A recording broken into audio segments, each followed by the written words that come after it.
What's up, everybody? You are tuned in to the Cris And Ma. podcast, episode 145, Big Energy Monday. Hope everybody's having a good Monday, whether you're at home, you're at work, whatever you're doing today. Hope you're having a good day. We got a lot to discuss today. Had a Super Bowl yesterday. Um, we got Luka Doncic's debut today, Canelo's four-fight deal, and we got various other things to speak on. But before we get into that, Mar, what is going on, brother? Oh man, Numbers, my brother had a good weekend. Had fun yesterday. It was good vibes, man. Obviously, today's the big day for me. This is my Super Bowl today with Luca's debut, so I'm very, very excited about that, man. But overall, man, I'm in good spirits, man. Good health, man. How you living today? I'm all right, man. Considering what happened last night, Yeah, I'm doing all right, brother. I feel Life, you, man. I feel you. life goes on. Yeah, we got a lot to talk about with the Super Bowl, man. So I'm excited to get into the conversations. Yes, sir. Yes, sir. Well, let's talk about it. Give me a few seconds. All right. Let's talk about it. Um, the Chiefs lose to the Philadelphia Eagles 40-22. Um, now you said you wanted before we got on camera. You said you want me to give you a backdrop of the day. Yep. Um, so I got up probably like around 6:30. Um, the prior to one of the homie, shout out to my boy Randolph. He lives in New Orleans. He has a podcast called um, Come On In Network. And he does a thing called As the NFL Turn. He asked me to come on around 8 o'clock. It's 10 o'clock their time, but 8 o'clock our time. So I went on there. It was a full panel of people. Uh, one Philadelphia Eagle fan. He was from the UK, but he's part of their team or whatever. And and then there was various other people. There was a Raider fan in there. There was a dude that was a Houston Texan fan. And of course, they were Saints fans. So we just talked about the Super Bowl, of course, and how we felt, and gave our viewpoints and all that good stuff. So I got off of there, upstairs, chill with the lady. Yep. We got something to eat, whatever. And after that, I got dressed, left the house probably about 1:30. Um, Went down to the Chicken and Pickle and met up with some homies and stuff, and we watched the game. Before the game, the vibe in the Chicken and Pickle was cool. You know what I'm saying? There was Eagle fans in there. There was Chiefs fans in there. Hmm. Because it was supposed to be, they promoted it as a Chiefs watch party, but it was more of a Chief and Eagles watch party. It was Because it like was 50-50. yeah, it was like Eagles fans in there. Because where we was at, it wasn't packed. It wasn't like, because it's so spread out, so Mm-hmm. it wasn't really packing. A lot of people, because they got a section where you could sit outside, Yeah. so a lot of people were sitting outside.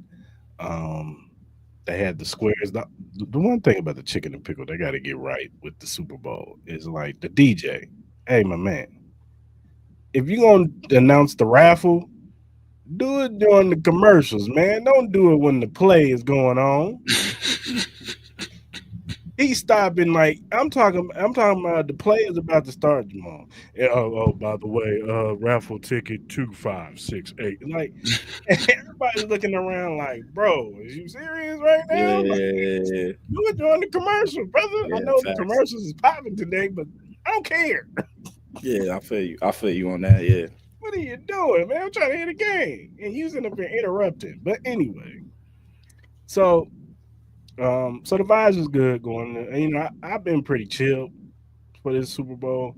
Um, my emotions usually, it probably should have told me something because I was the same way for the Tampa Bay Super Bowl.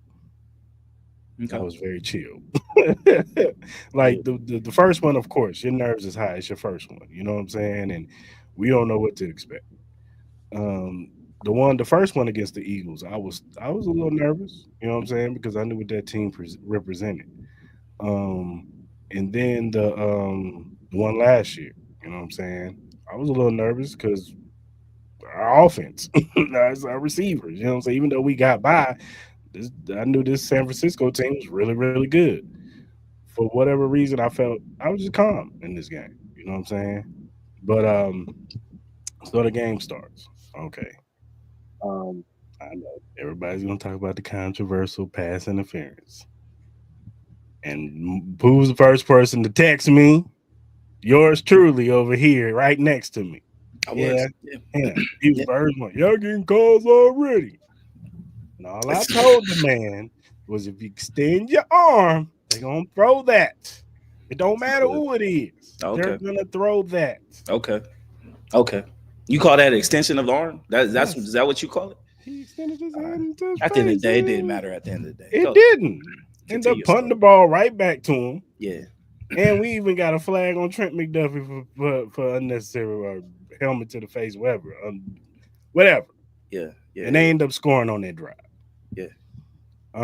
We get the ball back. We do nothing with it. And I'm gonna tell you right now, the only thing I blame on this on for this loss is Patrick Mahomes, Andy Reid, offensive line, Mhm. and you can throw Travis Kelsey in there somewhere too. Those are the four people. I'm not blaming the defense whatsoever. Because if There I was a tell couple you, cornerbacks that yeah. yeah, they caught a couple catches, but other than Yeah. that, if I told you AJ Brown had 3 catches for 45 yards and a touchdown, I'm taking that. If I tell you that Saquon Barkley had 25 carries, 57 yards, and 2.3 yards a carry, you would say we blew them out. Mhm. Maybe it's a possibility. But when you spot them 14 points with turnovers, Hmm. Yeah, because the defense only gave up 10 points in the first half, that's right. That's right. Patrick Mahomes and look, our offensive line deficiencies came back to bite us in the ass. It I did. commend Joe Tooney. I love him to death, but he was getting his ass kicked. Jawan Barbecue. Taylor was getting his ass kicked. Barbecue. Kylie Endo getting his ass kicked. Trey Smith getting his ass kicked. Yeah. Creed Humphrey getting his ass kicked. All All folks. Yeah. all of them Yeah. getting their ass kicked. Yeah. Yeah. And once Good stuff. Mahomes started getting hit, he got wrapped. Threw a bad pick to Cooper DeJean for a pick six, and then the Bond one, he got the offensive lineman got knocked in him, and he threw a pick to Bond. Kermit would be ashamed. So it was not a good day for Patrick Mahomes. It was not a good day for this offense whatsoever. There was we ran the ball 7 times, not including the Mahomes runs. We ran the ball 7 times. Yeah. Hmm. There was no type of creativity with this offense. It was just straight up drop back, and we played right into Vic Fangio's hand. Drop back and try to throw the ball. Hmm. No jet sweeps, no nothing, no creativity, none of the formations that we saw against Buffalo, none of the formations we saw against Houston, where they ran a diamond package or RPOs or anything like that. It was just straight up, oh, we gonna hold on, let our nuts hang, and just try to drop back on the best drop back team in the league. Yeah. Yeah. So the offense has to hold this one. I'm sorry. The defense did what they needed to do to keep y'all in the game, and y'all did nothing with it. And y'all deserve to lose this game. It is what it is. Shout out to the Eagles. They came to play, and the Chiefs did. They looked like they had too much jambalaya, too many beignets. Looked like they were celebrating Mardi Gras before the Super Bowl. Because once that defensive line started whooping our ass, they was in the fog. So I look, we got some decisions to make going into the off season. Some players that we got to make decisions of who we gonna keep, what we gonna do in the draft and off season and all that stuff. But to the offense, Andy Reid especially, as great as he is off of bye week, to put that out there, unacceptable, unacceptable. So they got some decisions to make. I still believe in this team. You know what I'm saying? And I still feel like this team's gonna be all right. So they're gonna be cool, but they got some decisions to make, and we need to get some young offensive minds up in there. We need to get somebody in there to tell Andy no, because Matt Nagy ain't it. When Eric Bieniemy's on the team, he told Andy no, we shouldn't run Yeah. it. Yeah. Run the damn ball, Andy. even if it's not working. You know what the Eagles did? Even though it wasn't working, what they keep doing? They still ran the Running the ball. football. I did. Run the damn ball, Andy. 7 times? That's horrible. You see the pass rush coming after you. You see that pass rush is kicking your offensive line ass. And then another thing, why is DJ Humphreys active if you ain't gonna switch up? It can't get no worse than what it already is. So why not put the real left tackle out there and kick the all pro guard inside? Like, I don't understand that. You got these boys in uniform and they're active, so you can't tell me, oh well, we didn't feel like he was healthy enough. Then why is he suited up? Why does he have a jersey and pads and cleats and shit on? Like, put him in the game.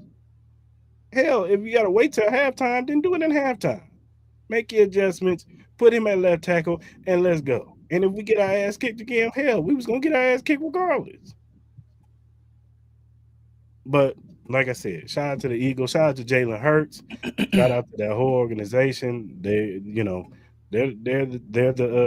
the king on the mountain right now, and deservingly so. And they should be Super Bowl favorites next year because most of their players are already locked up, and all their young players, their best players are their young players, and they're on rookie deals. So they should be the Super Bowl favorites next year, regardless of what happens in the offseason. The Eagles should be the pick to win the Super Bowl next year. Yeah. So the floor is yours, sir. First, I would love for us to say a prayer to the heavenly football gods above. So I do wish everybody that is on stream right now to please put your head down so we may pray. Dear heavenly football gods, I do praise you for the turbulent times that you have put us through to get us ready for this moment of yesterday, where we all saw the demise of the Chiefs' kingdom, Chiefs' dynasty falter beneath our very eyes. We question you at times whether you were putting us through punishment, maybe even you were showing us what the depths of hell may have looked like.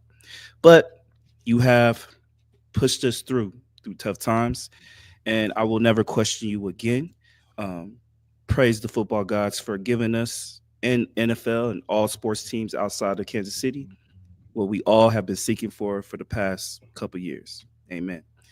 Um, Now that I gotten that out the way, look, my man, look, it is what it is. Like, this is the team that we've all been questioning from time to time. And Travis Kelsey, he looked old. He might need to start considering whether he needs to play another year. I kind of find it funny a little bit that I'm not saying you're questioning Andy Reid, but I'm not questioning them. I'm not saying you're doing that. But at the same time, it's like for the most part, Andy Reid has been the best head coach in the league since Yes. Bill Belichick. He has. Now, what's some of the play calling a little bit questionable? Yeah, but I think a lot of that had to do with just how dominant that defensive line was. Like this Philadelphia Eagles defense is definitely very similar to the Legion of Boom, just with the superstar talent that they did have.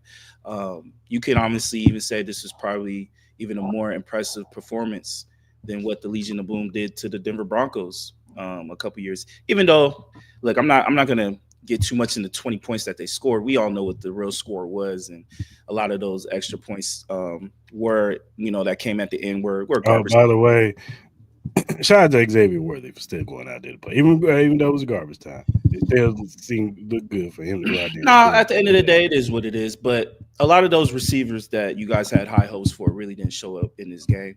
And I get it. Patrick Mahomes didn't have a lot of time to throw that ball, but they weren't getting open as you would have hoped.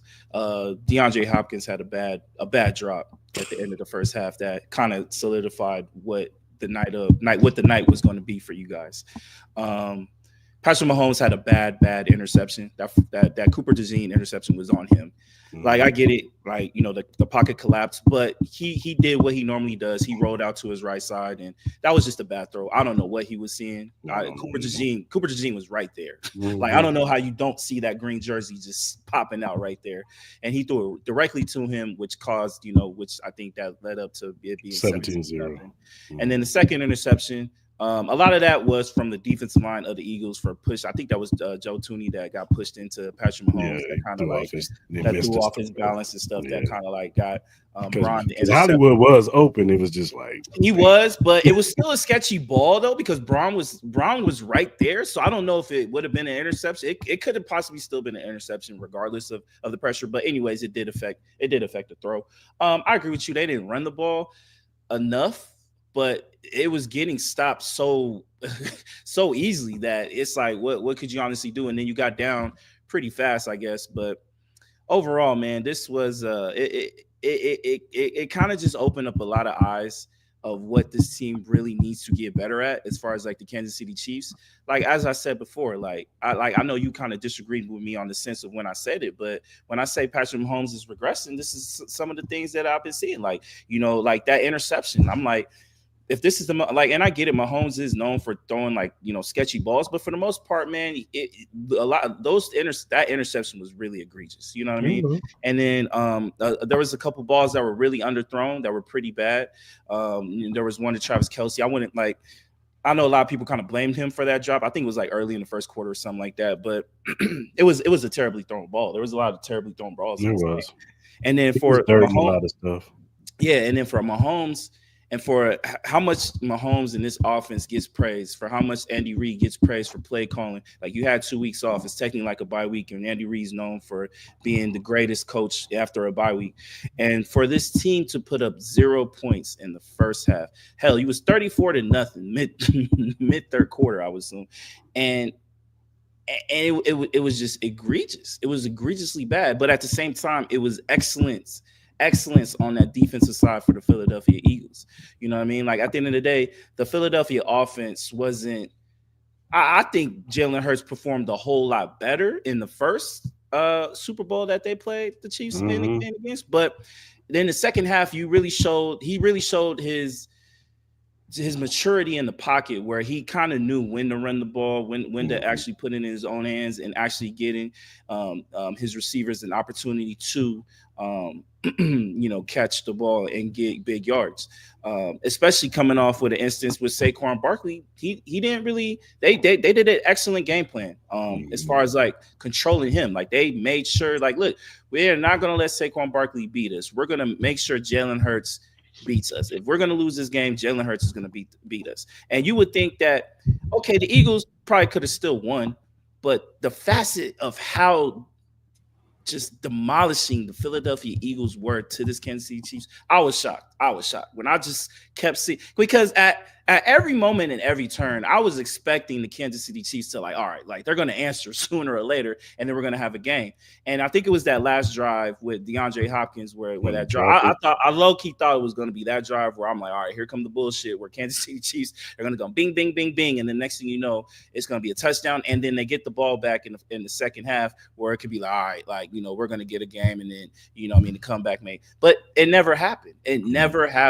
And it was kind of like everything that always went right for y'all went bad in this one game. It did. You know what I mean? Like all the things where like it was just like, damn, like why do the Kansas City Chiefs always get this fucking break every single time? Like they'll get the catch, they'll get the call, they'll get something that will always either undermine the momentum of the opponent or help them exceed their momentum to get them to be able to win the game.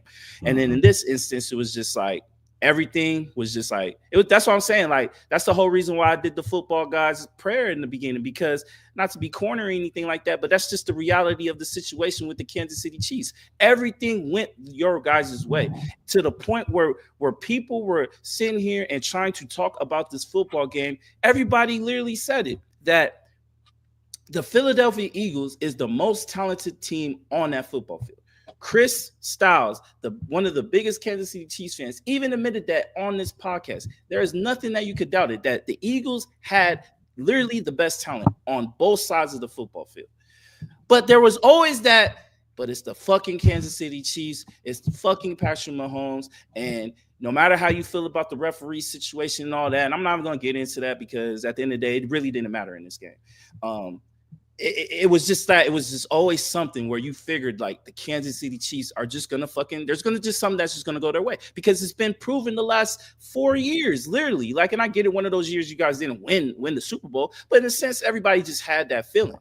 But this game just felt different, and it was like maybe it's just like, look, I'm not going to say here and say that you guys will never get back to a Super Bowl or anything like that, or you guys don't have the capabilities of getting back next year or anything like that, but just how bad you guys got your respectfully asses whooped in this game.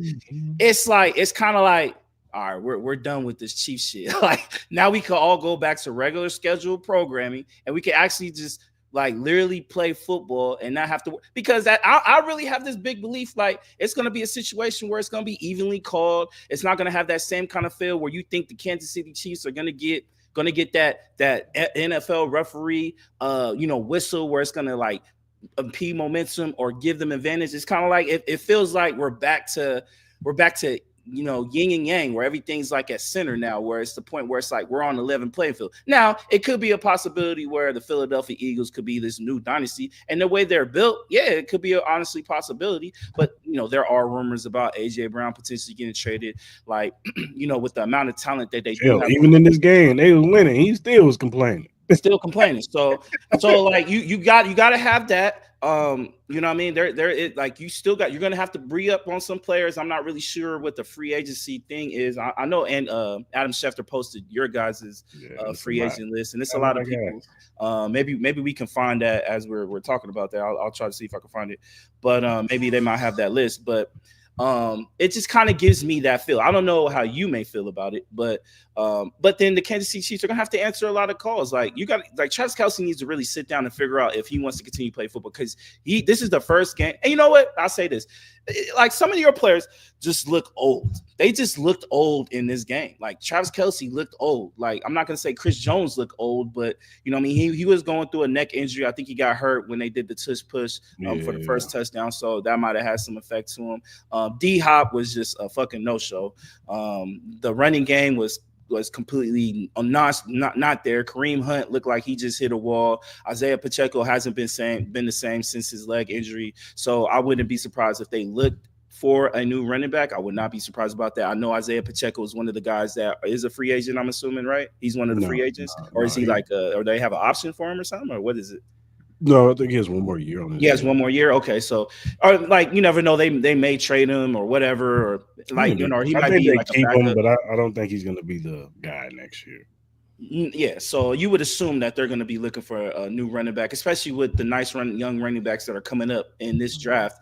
And then obviously, you got to look in free agency as well. There could be some surprise openings, you know what I mean, with everything going on. So, you know what I mean, the Kansas City Chiefs could look like a whole new team, but I'll ask you this, you know what I mean? After you watched this game, what are some of the key things you want to see your organization beef up? What are some of the positions that you need to see upgraded to make you feel comfortable going into next season, that you guys have a legit, like, you guys will always have a legit chance to make the playoffs and potentially win a Super Bowl because you got Patrick Mahomes and Andy Reid. But logistically, like, you're going to need more pieces. What are some of the positions that you really need to see upgraded for you to have a really strong energy about, like, all right, like, I really love what I'm seeing. We have a really strong chance where we could potentially be the favorites going into the season to win the Super Bowl. Well, first and foremost, you got to solidify that left tackle. We went through 5 left tackles in the span of 6 years? Yeah. Like, they got to get that solidified, man. They got to get their franchise left tackle. Now, you drafted the kid Kingsley last year. You played him 2 games. You played him 2 games. He got his ass kicked by Trey Hendrickson, which Trey Hendrickson, the leading sack leader, and you panicked and snatched the dude out and messed up his whole mindset. Now, what do you think was going to happen to him? Whereas you should have just left it, because the only way a left tackle is going to get better is you put him out there. Mhm. He's gonna get his ass kicked because you're playing in the AFC. You gotta have good defensive ends. You're gonna go against the best of the best. Mhm. The only thing he can do can make him better. Yeah. And he has all the tools. He has the pedigree because half of his cousins are top tier players. Not to say that would happen for him, but I'm just saying like you should have had more faith in the kid. If you're gonna put him out there like 2 games and you just snatch the kid, like damn. And now everybody's talking about putting him at left guard and all this stuff. Like already? Like Yeah. damn. So they gotta figure that out. If it's him or if it's somebody else in the draft. Mhm. Or if it's somebody you could sign in the offseason and get that person a 3-year deal and roll from there. But y'all got to solidify that left tackle. What you gonna do with Trey Smith? Are you who are y'all gonna let walk? I don't think Justin Reed is coming back on this team. I think he's gone Oh, because you I think? think they want to roll with the young guys in that safety room. What are you gonna do with Nick Bolton? Yeah. Are you gonna keep Nick? Are you gonna let Trey? I, look, after what I saw yesterday, I'm not making Trey Smith the highest paid guard. Yeah. I'm sorry. He's Yeah. great in as far as a run blocker, but as pass blocking, he's okay. He's cool.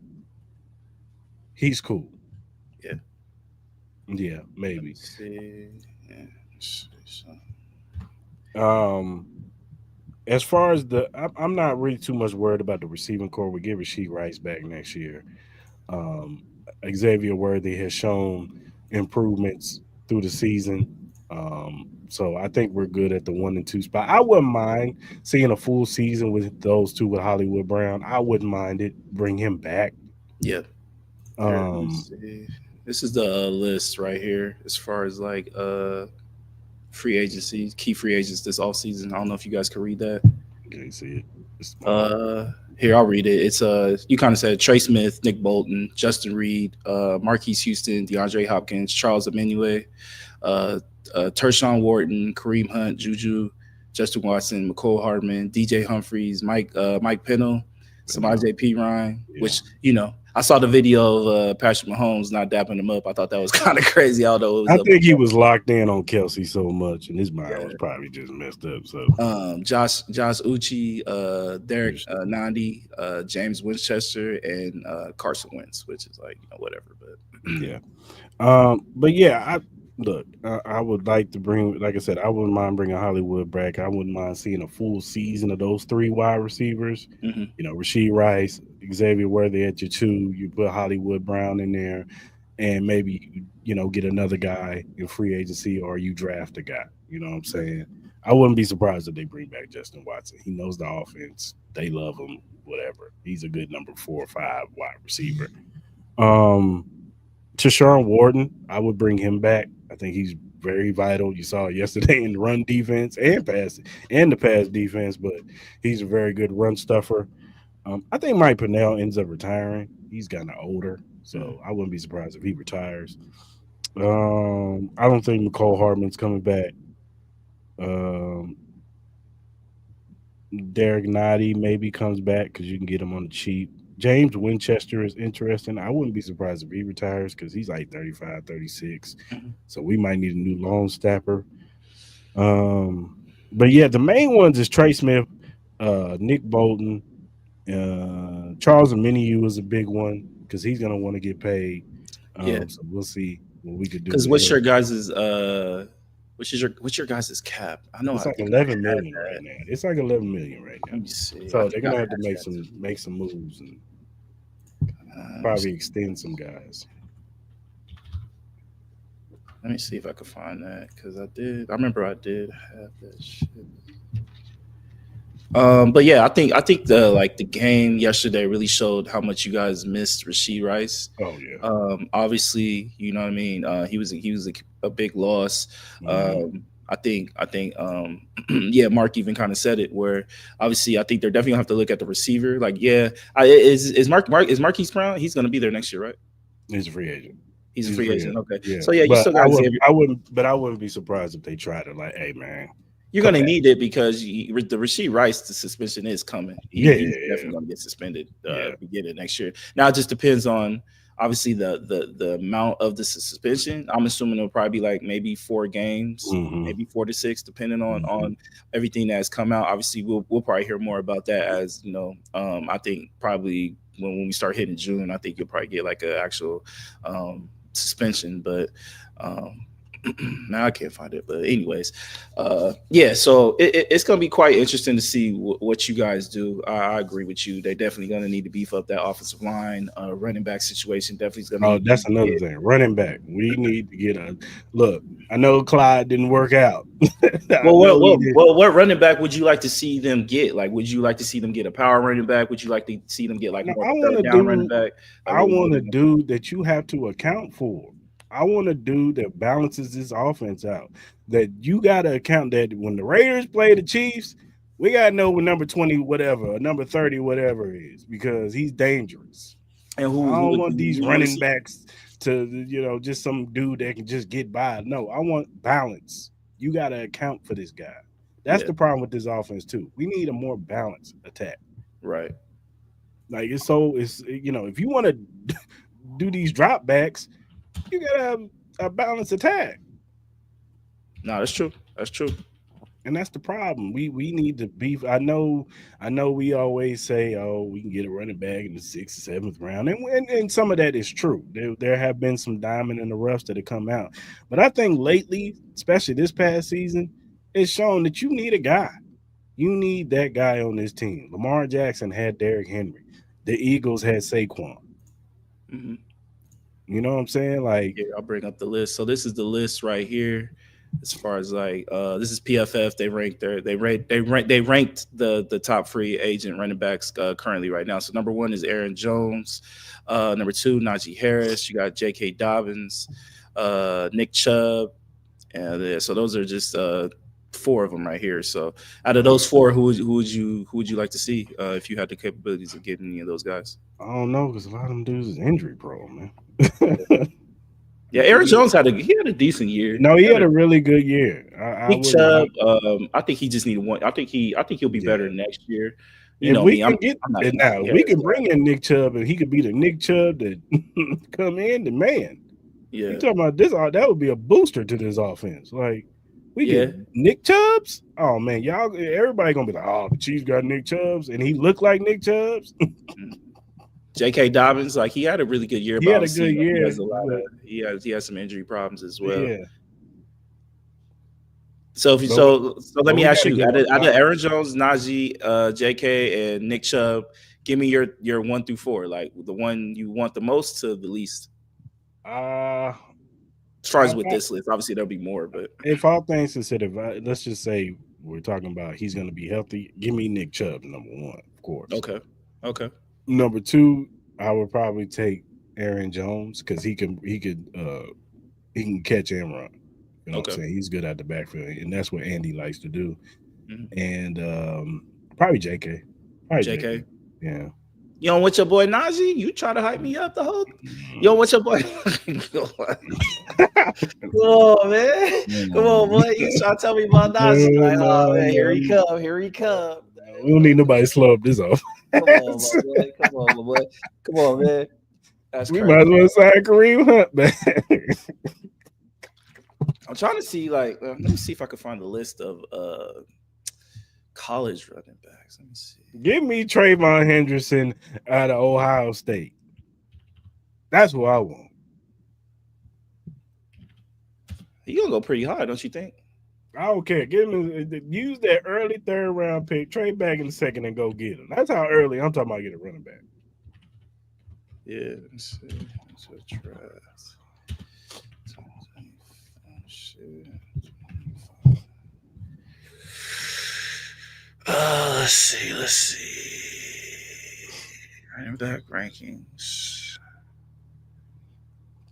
All right, so here's the list of running backs. Here, let me share real quick. Probably Gentile, And let me share. Marion Hampton, Caleb. What's his name? Caleb Johnson.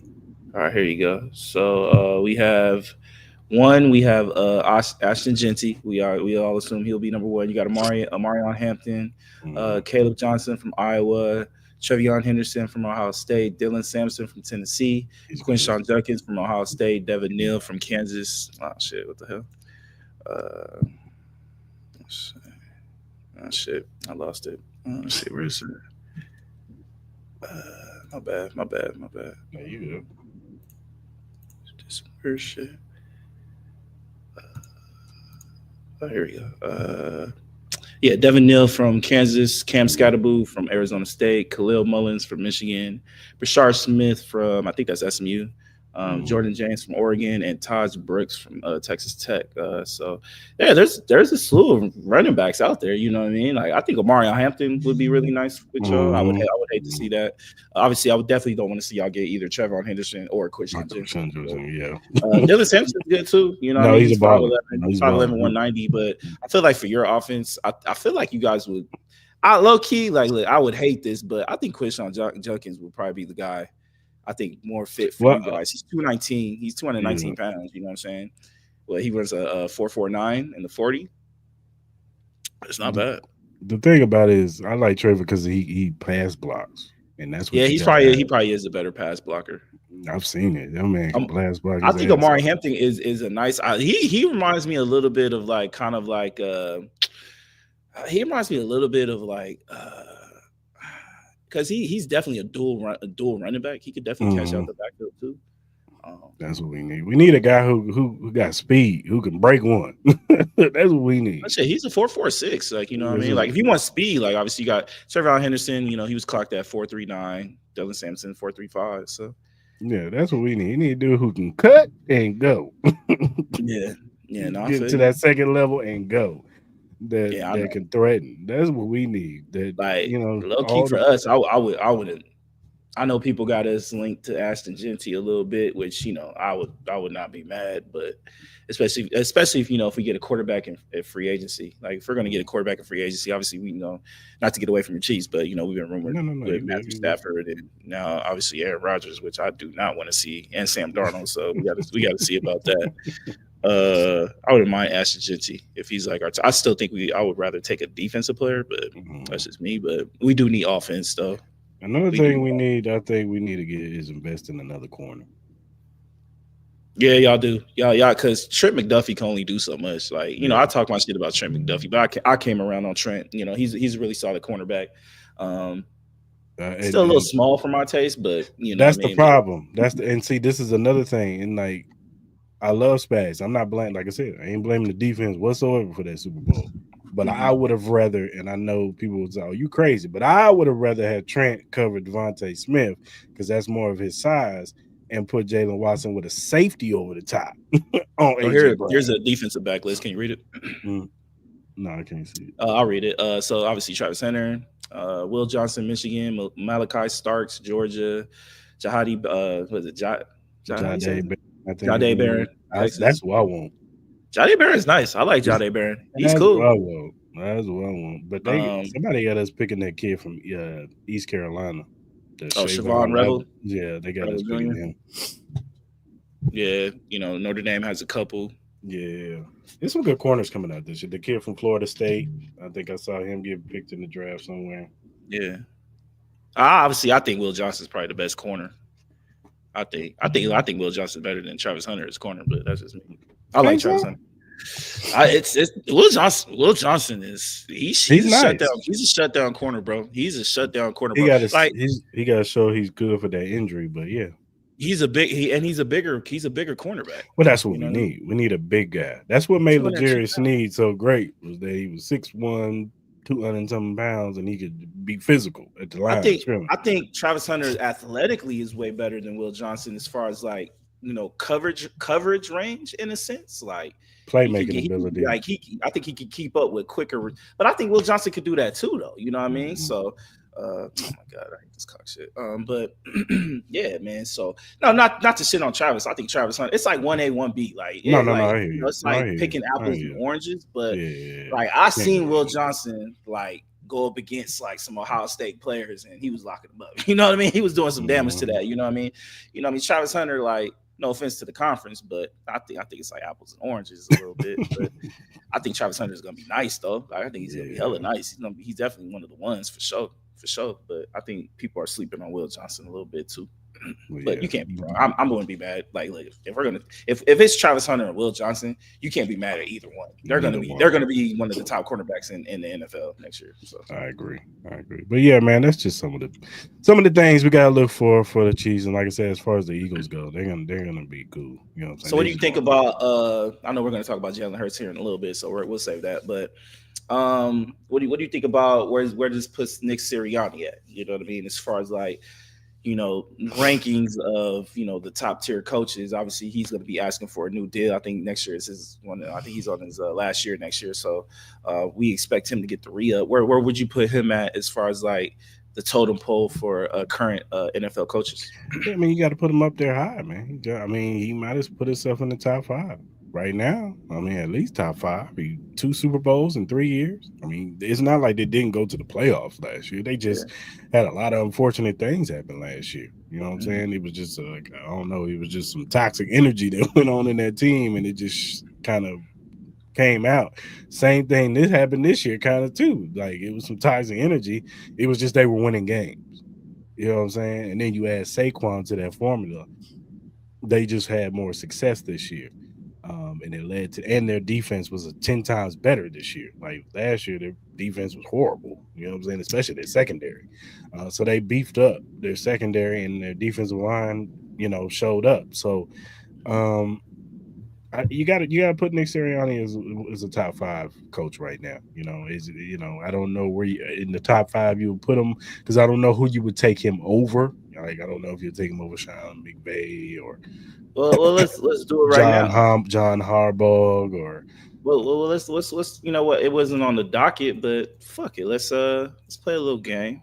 I'll name some coaches, and you tell me who would you rather have. Would you? Let me see if I can bring up this list real quick. Sorry, guys, we're kind of just.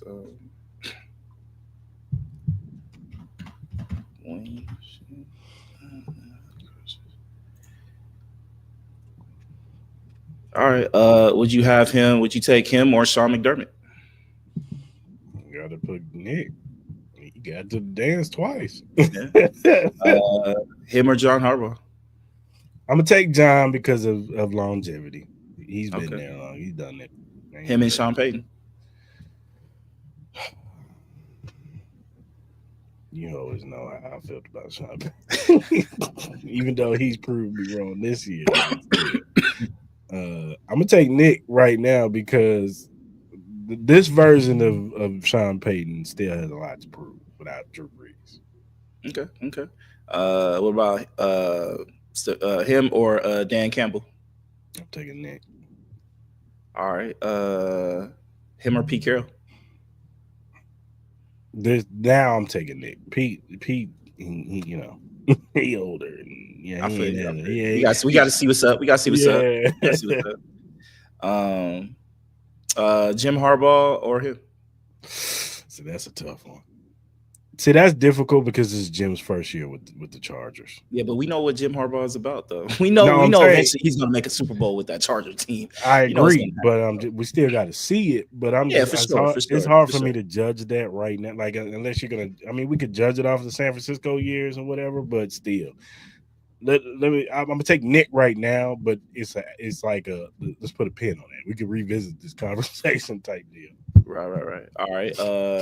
Sirianni or McVay? I'm still taking McVay, man. Give me McVay, dog. Because Over McVay? they were. No, I'm saying I'm taking McVay, man. Oh, McVay. They I'm were a taking McVay drive easy. away from this not even happening, man. Like, I'm gonna be honest with you, I would probably take Harbaugh over Sirianni. I would take McVay over Sirianni. What about Kevin O'Connell? Would you have Kevin O'Connell or Sirianni? I'm taking Sirianni. Sirianni. Mike Vrabel or Sirianni? Take Sirianni, man. Mike Rabel ain't been there, dog. And Mike when Tomlin. Mike Tomlin. why you gotta do that, man? It's Black History Month, man. He got one Super Bowl. He got one Super Bowl. My Two FC, two blackness, FC. my blackness will not allow me to not take Mike Tomlin. Okay. Kyle Shanahan. Sorry, San Francisco fans. The man can't get it done. He can't get over the hump, man. I think overall, I think Kyle Shanahan's a better coach. Kyle Shan. Yeah, I like. I think because it's kind of a difficult question because Nick Sirianni's not an X's and O type guy. You know what I'm saying? He's a manage the team type guy. Like we've seen it how it looked when the coordinators ain't that good. Like we're gonna see next year how this team look without Kellen Moore because it's been told that he's taking the New Orleans Saints job. So He how better take that who's the, job so who's because gonna like let me ask you. I know there's been this conversation because he kind of made the whole thing during their press conference at the end of the game where he kind of asked Kellen Moore to run it back. I'm like, and then people are like, well, that Saints job isn't really, really good. Like, you know what I mean? Like, that's going to take a lot of rebuilding. Do you really want that to be your first job? That's not including all the controversy outside of off the field that organization has with that whole clergy thing. Should he even take that job? I know me and you were kind of talking about that with that whole clergy. It was Maybe interesting. I take that asked, job, but let me finish this off. You are getting a $7 million pay upgrade. Like you're going to probably get paid $11-12 million compared to $4 million as a coordinator. And you got to look at Slowick from the Houston Texans. He was just a top tier candidate for a coaching job, and then he just got fired. So do you risk that? Like if you were to come back, because okay, yeah, like you got the squad, but let's say you guys don't have the hottest starts, which Philadelphia is known to be on a roller coaster, you know what I mean, with a Nick Sirianni team. Let's say you don't have the hottest starts. Let's say your offense ain't flowing. Let's say unfortunately Saquon Barkley gets hurt and your offense don't look the same. You know what I mean? Like, do you jeopardize you getting a head coaching job to stay with the Philadelphia Eagles? Do you think he should? Look, because I talked yesterday when I was on the podcast. I asked those three, the homie Dolph and I think his name is Q and a couple of other guys. They're Saints fans, and I was asking them. I said, "Do you think that teams or coaches are going to shy away from the whole situation with the church?" And they was like, "Oh man, they knew about that 5 years ago." They kind of just brushed it off like, "Yeah, that's been news." Like they just now put it out there. Like ain't nobody gonna shy away from it. So I was like, "Oh, okay, well, there's that." They know better than us. So. yeah, they're there. It was a shot to us. I was like, yeah. He was shocked. He was like, "Man, they knew about that 5 years ago." I was like, "Oh, okay, well, for sure." So, but they're more so was like, "Oh man, we -51 in the cap, we in the red." Like he said, he said we got players we got to get rid of. He was like, because 2026 is gonna actually be the year that they're gonna have some actual cap space to work with. So they didn't seem too excited for Kellen Moore to come over there. They was just kind of like, man. It's okay, but he's an offensive mind. I think he's a way better upgrade than Dennis Allen.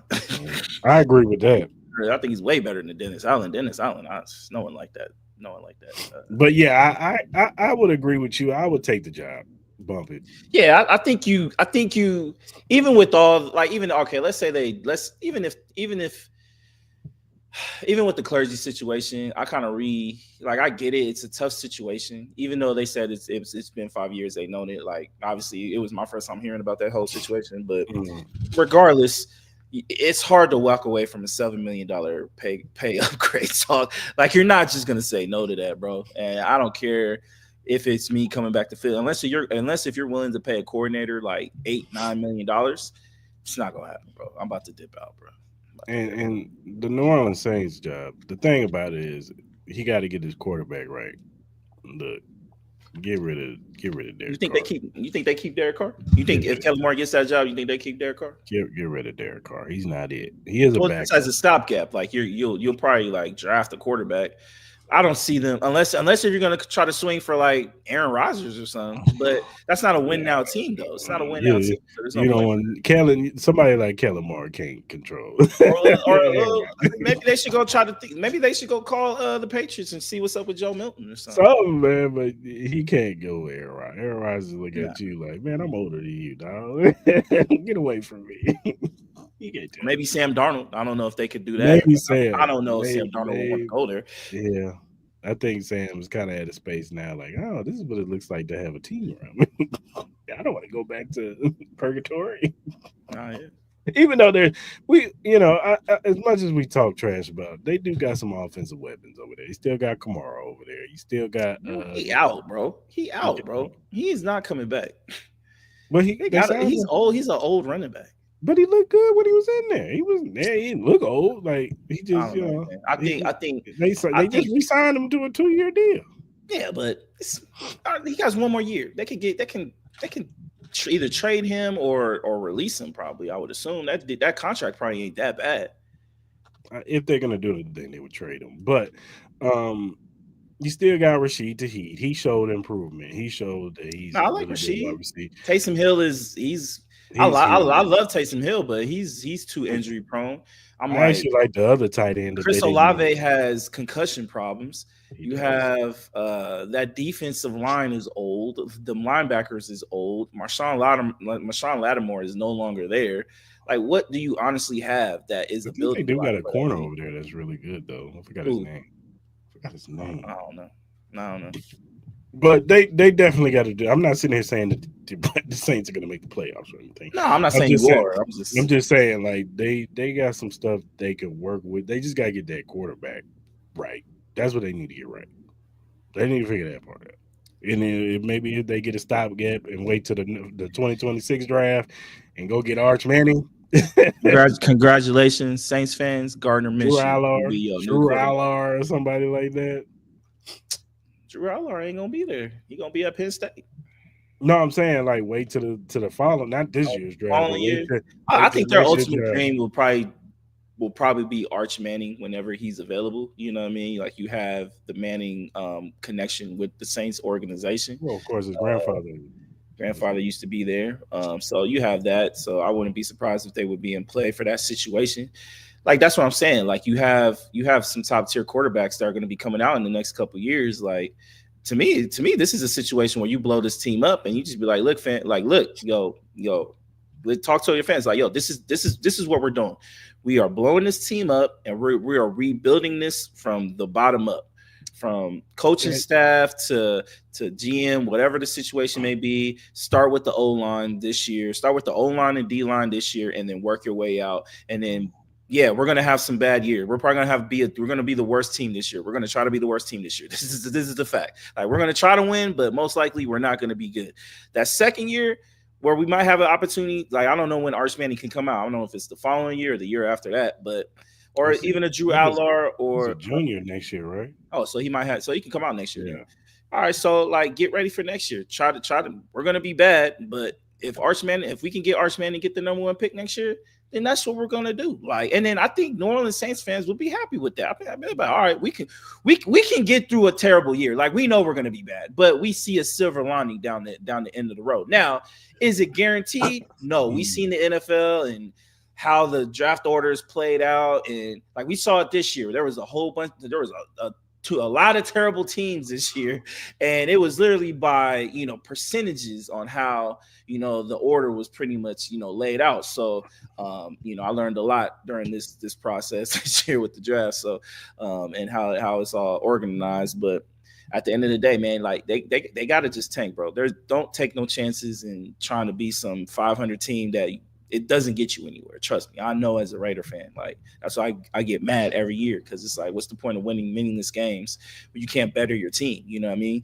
Especially when the one position that you do need, you need a top two pick. You need a top two pick to get what you really want out of that situation, because it's not a lot of Patrick Mahomes that drop to the 20th pick. Like, it just doesn't work like that. You know what I mean? Yeah, you might find some and you're not gonna have a lot of drafts like it was like this past year with Jaden Daniels, Bo Nix, Drake May, and the list goes on and on with all those guys, where it was like the top 6 picks and they all hit, you know what I mean, for the most part, as far as like the way they played, minus JJ McCarthy with the injury.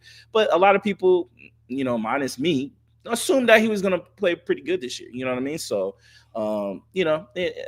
if I'm a Saints fan, I'm hoping that we just tank this year at this point.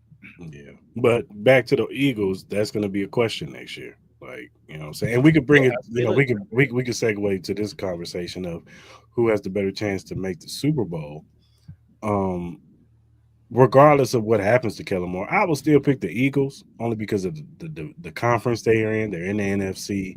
So the road to the Super Bowl will probably be a little bit easier than what the Chiefs have to go through. Everybody's going to get better in the AFC. You know what I'm Yeah, saying? The Chargers will be better. We'll see what happens to the Bengals. Um, the Ravens are going to get better. Baltimore's going to Buffalo's going to get better. Um, there's going to be some team out of nowhere in the AFC that's going to get better. You know what I'm saying? So the road to the Super Bowl will be harder. You know what I'm saying? That's why it's so you know instrumental to get that home field advantage. So you only have to deal with two of them. You know what I'm saying? right, right. Um, so whereas on the NFC side, outside of Washington Commanders and maybe a few other teams on the NFC side, um, we don't know what the Commanders can add all these players, and we saw this with They Houston. have a whole bunch of cap space. Bears We too. saw, Bears have a yeah, whole bunch of cap space. So but we saw this with Houston with the second year. The guys, hey, look at this team. They added T. Higgins and they added this guy, and their offense gonna throw about 40 points. And here we are a year later, and Bobby Slowick got fired, and yeah, it was a rough road for CJ Stroud. You know what I'm saying? Like it wasn't easy, even with all those when they were healthy. It wasn't easy at all. So we got to see. You know what I'm saying? I believe in Jaden Daniels. I'm not saying that he's not gonna be good, but it might be a tougher road for him next year. You know what I'm saying? We got to see what happens to the Rams. We got to see what happens to the Cowboys and all these other teams. You know what I'm saying? Like who's gonna be? Because every year a new NFC team emerges. You know what I'm saying? So we yeah. got to see. So I think the road for the Eagles to possibly build a dynasty themselves is right in front of them. You know what I'm saying? Because they're only going to get better. Howie Roseman is right now lurking around somebody's team. Why should they get Miles Garrett next year? I don't think they have enough cap space for that. They figure it out. They don't have enough cap space. Trade AJ Brown for Miles Garrett and get a They don't got receiver in the enough. draft. You never know. Like reality, like you would definitely probably say the Eagles probably have I wouldn't want to say easier, but probably the better chance to make it to the Super Bowl. Mhm. Just because we all know how tough that AFC is, man. Like you Yeah, got Joe Burrow, you got Lamar Jackson, you Lamar got Josh Jackson, Allen, Josh and then Allen. especially with the ass whooping, respectfully, that you guys got, I think that has to put a lot more.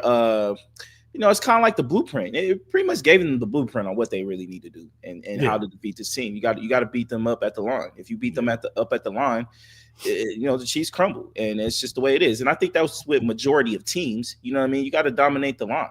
And I think the Ravens, they had the capabilities of doing that. If they were able to win the Bills, I think that would have been, they might have been able to do it in the AFC Championship game. So, and then obviously, with the little cap space that the Chiefs do have, I think they had about like what 20 million or something like that, or maybe 30, Mhm. maybe available. Obviously, with some of the other decisions that they got to make, you know what I mean? Like they only can upgrade this team so much, you know what I mean? It's definitely gonna have to be a draft situation with this team. So Mhm. unless if they were to make a big splash trade that might free up some cap space or get them another top tier player, but yeah, it's gonna be interesting for the Chiefs. You know what I mean? I said you got to order Travis Kelsey. It's another year if he does decide to come back.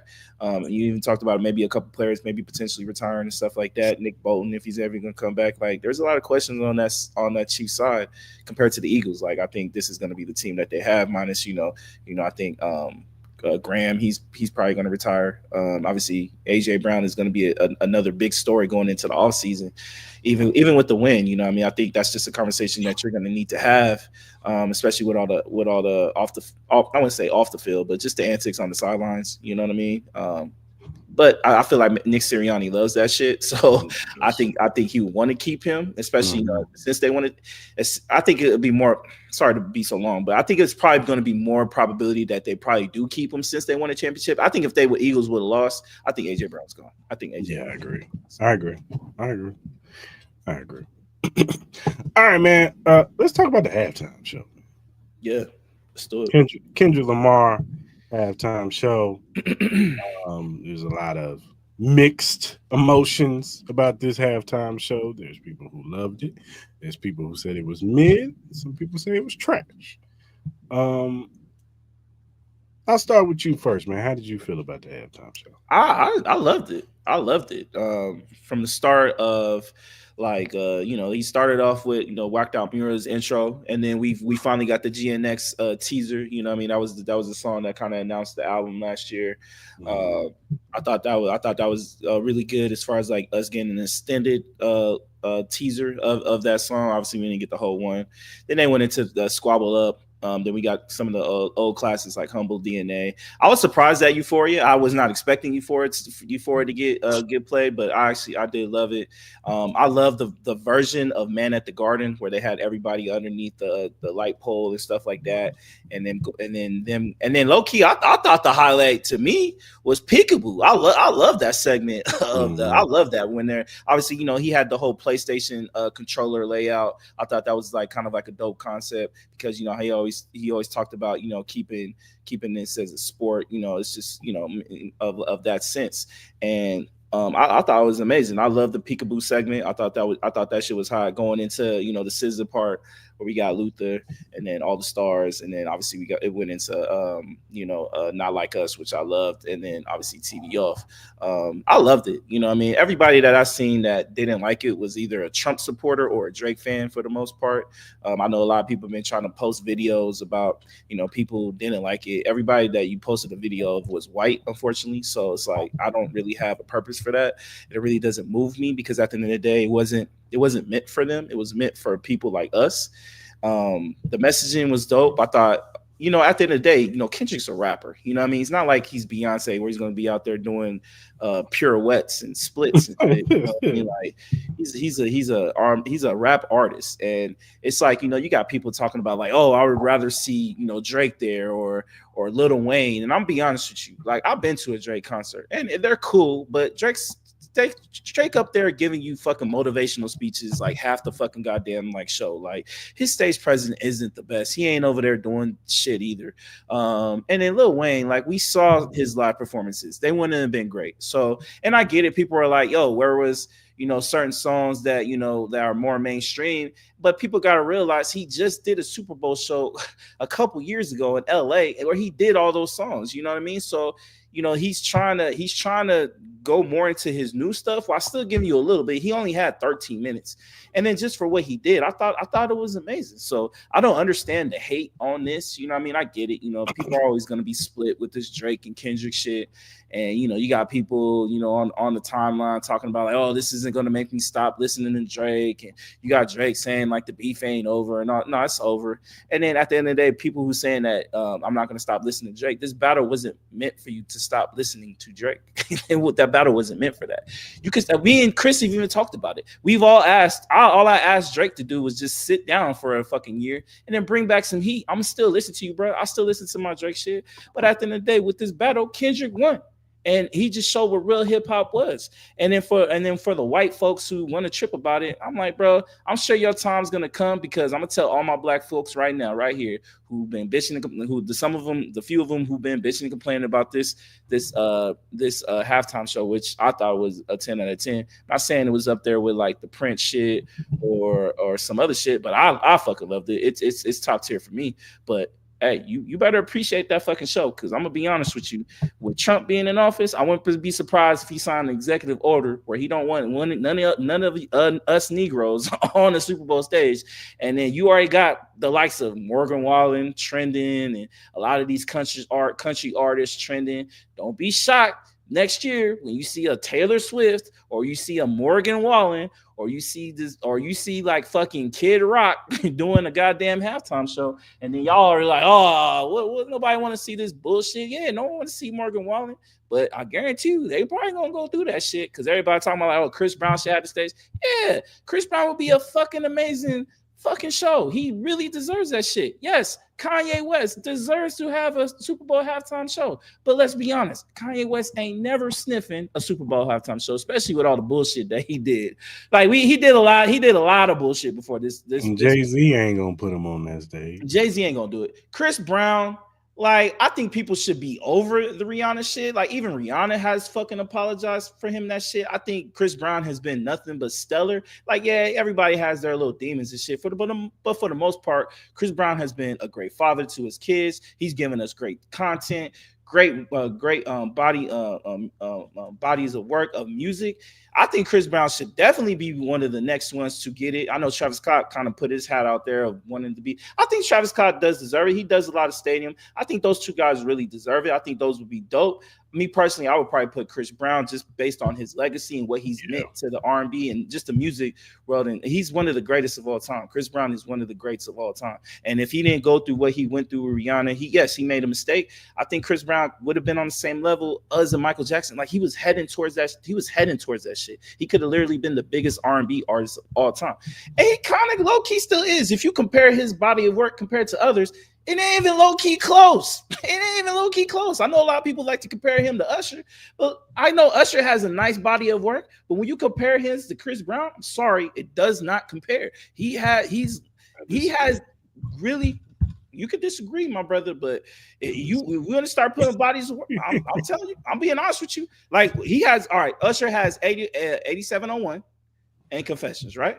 As far as like, don't do that to My Way. Don't do that to My Way. My Way was cool. It was okay. It was cool. It wasn't like all time great to me. Sorry, it wasn't. Sorry, not to me. It wasn't to me. Like, it's not better than 8701. It's not better than Confessions. I didn't say it was. It's probably the third best one out of those two, right? Okay. Fine. We talking about bodies of work though. Yeah, that's three. That's three. You talking about Moving Mountains? You giving me Moving Mountains? You giving me his last project? No, you not. I could give you Chris. I could give you Chris. Chris Brown ain't got a Confessions. He don't have a Confessions. Oh my God. All right. Okay. All right. You know what you want to say. This is not meant for that. But at the end, we can have that talk on Wednesday. We can have that talk on Wednesday. So that's a preview of a topic we're gonna have on Wednesday. But I'm just saying, in the sense of that, I think I think people need to just appreciate what Kendrick Lamar gave us, because I'll be honest with you, I would be shocked if we get another black artist while Trump is in office. I really think we're gonna start getting like some country. I would say more about Jay-Z than Trump. Well, I just think Trump has everybody's ear at this point. Like, unfortunately, he's probably the most powerful man in America right now, with the backing of Elon Musk. Like, they can probably pay the NFL to be like, yo, put Rock Nation to the fucking back burner. We'll throw you 200, 300 mil and put some of the artists that we want to see. You know what I mean? I want to see Kid Rock on there. I want to see a Morgan Wallen. I want to see people that support me, because at the end of the day, when we're living in this Trump, these Trump years that we're going to have for these next 4 years, he wants everything to be evolved around him. He wants everything to be symbolized of him. So the Super Bowl is one of the biggest spectacles all over the world. Why wouldn't Trump want to have that stage for himself to promote himself? Like, that shit is it's just right there. You know it's going to happen, bro, because everything that he's done has been evolved around him. No matter if you're a Trump supporter or not, you have to see the writing on the wall with this shit. The Super Bowl is the biggest spectacle in the United States of America. Technically, maybe almost the world, compared to the World Cup shit. Like, I think the World Cup, shits on the Super Bowl, because that's just the reality of it, because the World Cup is just bigger. But the Super Bowl is contends with it. But why wouldn't Trump want to have that? Trump is going to do that, because we all know Trump is about himself. So I'm telling people, man, y'all need to appreciate what Kendrick get, because we're not going to see this kind of artwork in the next couple of years. I don't think so while he's in office. That's just me. That's my personal opinion. We'll see. My opinion on the performance, I thought it was really good. You know what I'm saying? I had no problem with it. I was actually impressed for him doing it with no backtracks. You know what I'm saying? That was all him vocally. Yeah, it was all him vocally. Breath control. He never get tired. I did feel like he kind of messed up some words here and there. No, I think he purposely rechanged a lot of those lyrics, though. Yeah, like, if you really listen to it, a lot of those lyrics had a purpose in what he was saying. Like, even when he was kind of talking about, I love the part where It was after Peekaboo when he started talking to the four young ladies that were dancing, and then he was kind of like, I want to play their favorite song, but I know they love to sue. You know what I mean? Like shit like that. Like I think a lot of people just need to rewatch the show because I think you're gonna find a lot of gems. And I know a lot of people who hate Kendrick, like, oh, Kendrick fans are just, they do too much when they read into the shit. But I'm like, bro, it's right there for you. You just have to pay attention to the artwork. It's right there, the symbolism, what he talks about, the little jabs he took at Drake, just the showmanship when he said "say Drake" and he over there smiling in the fucking camera. Just that alone, you know what I mean? Like shit like that people don't want to pay. Drake don't do that shit. I'm sorry, he don't do that shit. Lil Wayne don't do that shit. And here's my thing. Really looks at the fine details of all that shit. And here's my thing. All these people talking about. I heard Charlamagne say this. Talking about I wouldn't have performed that like this. I wouldn't have gave Drake like. Out of here, bro. Like, what are you talking about, Charlamagne? Drake performed back to back because Charlamagne said, "Oh, Drake never performed back." Yes, he did. He performed back to back on the stage. Like, stop. And if Drake had won this battle, well, let's just say Family Matters had got him out of here. Yeah. You don't think that he would have performed Family Matters on the Super Bowl stage, man? If Family Matters was the song of the year, he would have been performing it everywhere he could. I think people are just still having a hard time that Drake lost this battle in the fashion that he did. No one expected Drake, especially diehard Drake fans, for him to lose this battle the way that he did. The embarrassing fashion that he did. I think people still can't get over that shit. So it's just like all these people, like even like Joe Budden and shit. Like, I saw a little clip where they're like, where the set list leaked and, they were kind of reading it. He's like, oh, this set list sound trash. I'm like, how does the set list sound trash? Like, what are you talking about? You're getting some of your old gems, yet you're getting some new shit. We're getting the snippet that everybody loved when he announced the fucking album. You still get Not Like Us and you get TV Off, his two biggest commercially acclaimed hit records coming out this year with a world tour. Then you got SZA. Like, you only get 13 minutes. Like, he only could do so much. Then too, you got to account, he just did a Super Bowl appearance a couple years ago in LA where he did a lot of those songs. So why would he repeat what he did a couple years ago when he has a new body of work, new attention, and new heights where he wants to sit here and promote a new messaging that he wants to sit here and promote? Like, just the symbolism of him standing in that man-made American flag was fucking amazing. I thought it was dope as fuck. Like, people don't look at the showmanship. People be like, oh, like, white people don't like the song because they can't understand what he says. Sorry, white folks, it wasn't meant for you unless if you fuck with the motion. Sorry, Drake fans, this shit wasn't for you unless if you fuck with the motion. Sorry, black people who hate other black people, it wasn't for you. You know what I mean? The black people that love Trump more than their own selves, sorry guys, it wasn't for you. So if it wasn't for you, cool, don't watch it, but don't make this big ass spectacle like you're trying to make it where this shit was trash. It was not trash. Sorry, it wasn't. It was really good art. Everybody were at the Chicken and Pickle. Everybody was having a good time. Yeah, bro, I was at the Cosmo at this big ass fucking Super Bowl viewing party. Everybody was up dancing, bro, to the whole fucking shit. That shit was fucking lit. And it was all different colors of people.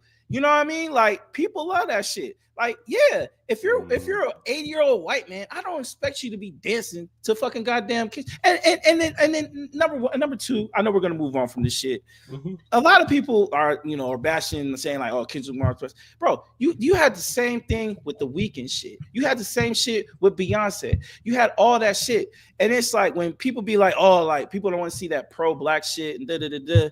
I'm like, you guys have to understand how this country was built on. And it was built on black backs. That is the reality of this shit. I'm like, I love how people love to like just erase history and how this country was built on. And this ain't no political shit. This is just historic. This is historical shit that you should have learned while you was in fucking school. But it seems like a majority of you motherfuckers didn't listen in history class. I'm sorry. Like, y'all gotta wake the fuck up. Like, at the end of the day, vote for who you want to vote for, but you cannot sit here and deny what history was about this country. And he symbolized that, and I'm proud of him like that, because a lot of people of our color don't get the opportunity to be on big stages like that. So he took it and he ran with it, and I loved it. And people need to appreciate that more. It's okay for us to be able to celebrate our culture. I don't know why people view that as a bad thing. All cultures do it. Jewish people do it, white folks do it, Asian people do it, Latino people do it, black folks, we can do it too. It's okay. We don't always have to be yes, man, yes, let's celebrate our fucking culture, and let's celebrate that with pride, because a lot of us, we're one of the few fucking cultures that always want to disagree with our own culture. Like, you have people of our own skin color who hate celebrating black people. I think that's fucking ridiculous. Sorry, I know I'm going a little bit too far, but that's just how I feel. Yeah, look, if you thought that, I mean, I'm not here to tell nobody how to feel about this concert. No. You know what I'm saying? I'm not sitting up here telling you that the Kendrick concert was up there with Michael Jackson and Prince. No, it Oh, wasn't. no one's saying that. But it was a good performance, and I enjoyed it. Like I said, the people around me, they was jamming. They was having a good time. I thought, hell, we down 24-0, and I'm sitting up there, hey, Yeah. pick a boot. Now, facts. It's like, he's a hip hop artist. He's a rap artist. What else do you expect? He's not Michael Jackson. He's not gonna fucking do the moonwalk. He's not Prince. He's not playing on the guitar. He's not Chris. He's not Beyonce. He's not gonna be dancing on the field. You don't sit here and tell me Lil Wayne would have been better. Don't sit here and tell me Drake would have been better. No, it would have been the same shit. We've been walking back and forth, but they would have had no symbolism. They would have had no symbolism. You know what I mean? And I don't think that just lets me know that everybody on the timeline is cat. Y'all don't care about that stuff. Y'all really don't. Y'all don't care about the symbolism and the pro-black stuff. Because when somebody presents it to you, you're like, it's boring. Yeah. That's what I kept hearing. Oh, it's boring, it's boring, it's boring. Y'all want somebody to entertain y'all, do backflips and cartwheels, which I don't understand, because he put on a full production. You got people around him dancing and doing all kinds of stuff, and he got Samuel L. Jackson dressed up as Uncle Sam, which was brilliant, fucking genius. You got the all the symbolization of the flag and all this stuff going on, but it's like, yeah, this is boring. It's just a moment I think black folks should be fucking proud of. Like, and again, I'm not telling you how you should feel. Feel how you want to feel. It's okay, but I just think we should all take a little bit more pride in our culture and where we come across. And I think Kendrick is a great symbolistic person to that. You know what I mean? At the end of the day, we all don't know him as a fucking person and human being and all that. We don't know none of these fucking goddamn celebrities and shit like that. But the portrayal of what he's done, he's been on our side. And I think that's something that we should all be proud of. And I think he represented our culture in great fashion. Great fashion. You know what I mean? Like, he put on a great show. And again, me and Cris are not saying this is on the same tier as Michael Jackson back in the day. It's not the same tier of Prince back in the day. I'm not going to say it's the same tier of Beyonce and the showmanship that she did, because even her, I would even agree with people. I think the showmanship of Beyonce shit was amazing during the Christmas show. It was amazing.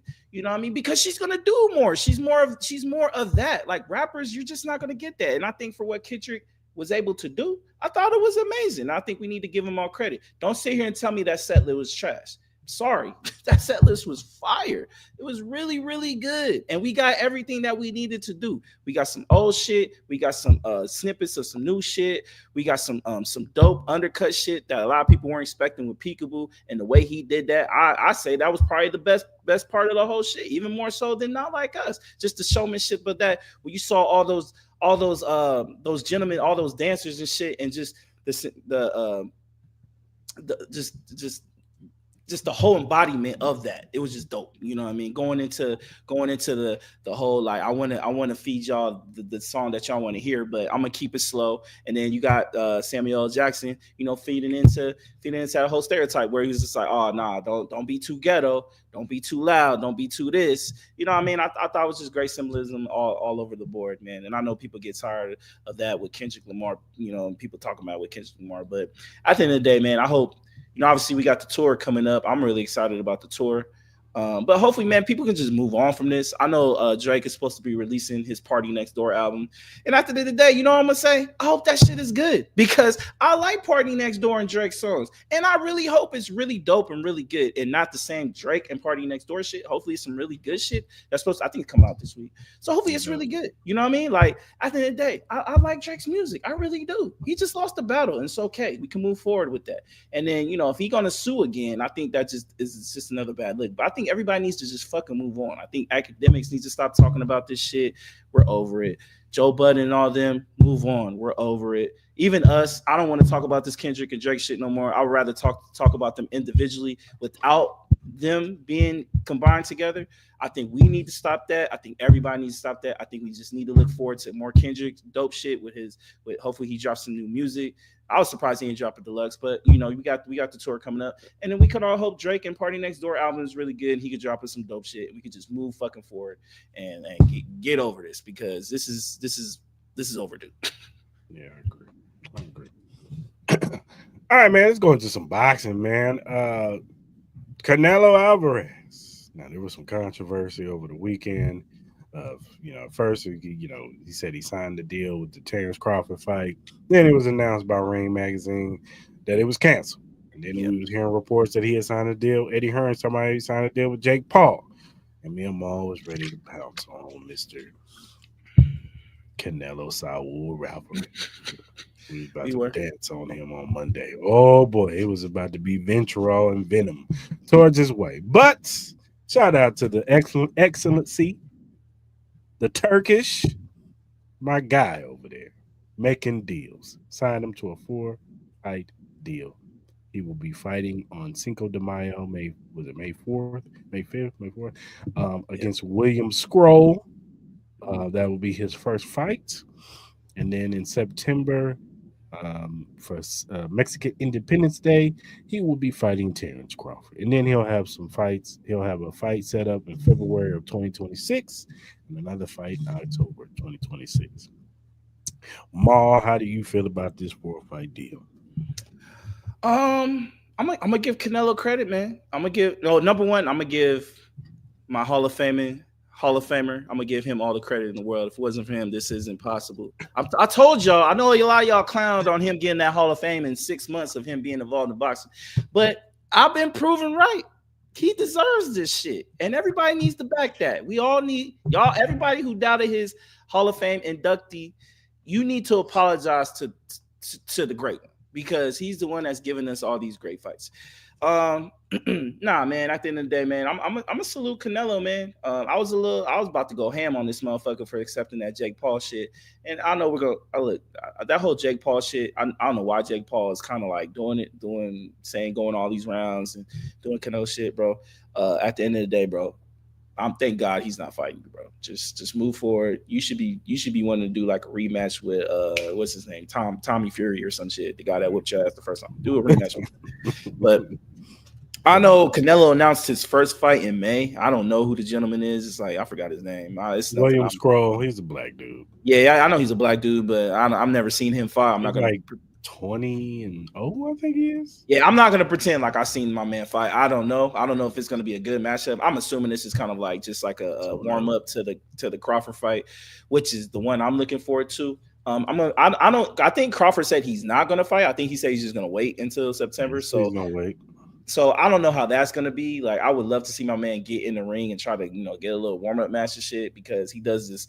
That's the only thing about Crawford that I say I do not like is that he's doing these like 1 fights a year type shit. Like, I don't like that shit, but at the end of the day, he is gonna do what he's gonna do. So, look, man, I want to go to this fight. I don't know how you feel. I want to go to. I'm assuming this is going to be at Allegiant Stadium. That this fight's going to be. So I'm going to be excited. I'm not working that Saturday, so sorry, work. I'm not working that Saturday. But I'm excited, man. I'm excited. I'm curious to see what his other fights are. I think another one was maybe another Bivol matchup or something like that. And then maybe a Chris Eubanks matchup. I think that was another one they were kind of rumoring or something like that. So, man, shout out to Canelo. I ain't gonna talk shit. Hopefully he can figure out a Benavidez fight within 04. Now, will he do it? I don't know. I'll say this: if he goes and fights, I'll give him the escape on the first one.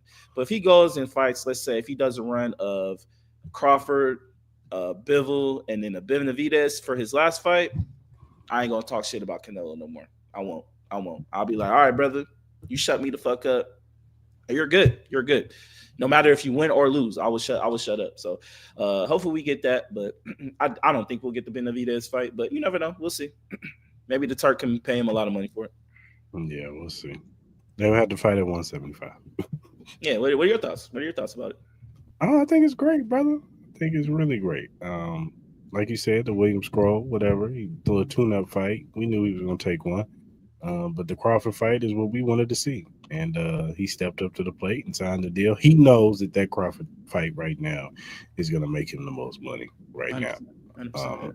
The Benavidez fight can make him some money too, especially after Benavidez showing against Morale. But I think I think he feels he has a better chance of beating Crawford than Benavidez. And will be interesting to see the 2020 what he does in 2026. Will he fight Bivol? Will he fight E Banks? Will he fight maybe Benavidez? I don't know. But this year, what I'm saying, this should be a good year for boxing for sure, for sure. Mm-hmm. And it's gonna be interesting to see who's gonna be on that undercard for the Yeah, Crawford. that has to be like a Super Bowl style boxing card. I would assume Yeah, that has to be like a big card. especially in the Allegiant Stadium. Maybe we get a Shakur Stevenson, William I Zapata think 100% you get a on the Shakur card. Stevenson. Um, I think you maybe can do that. maybe you get Boots on there too, fighting Yeah, somebody. because there was a rumor that if this Canelo thing was going out, I saw that the Turks was gonna do he was gonna try to get the Boots and Crawford fight going. So So yeah, that could be a possibility. I know Boots has a fight coming up in April against the Stannis dude for the I think the division or undisputed championships for the welterweight belts. So yeah, we got some yeah, interesting fights because the Bivol fight next week, right? Or is it this week or yeah, no? It's next week. next Next weekend, weekend, next and then we Saturday. got Tank. We got Tank after that. hmm So yeah, man, it should be interesting, man, to see. I hope everything goes well, nothing happens, and we get to fight in September, man. Yeah, for sure. Everybody stay healthy. We good. You know what I mean? So let's go. I'm ready. Yeah, for sure. All right, man. Let's talk about this NFL MVP conversation. We had the honors on was it Thursday? Yeah, Um, yeah. It was Thursday, I believe. Yeah. so we had the NFL honors, and everybody they announced all the award winners. I think Joe Burrow got comeback player of the year. I think Saquon got offensive player of the year. But the one that everybody was didn't I think Patrick Surtain got defensive player of the year. Mhm.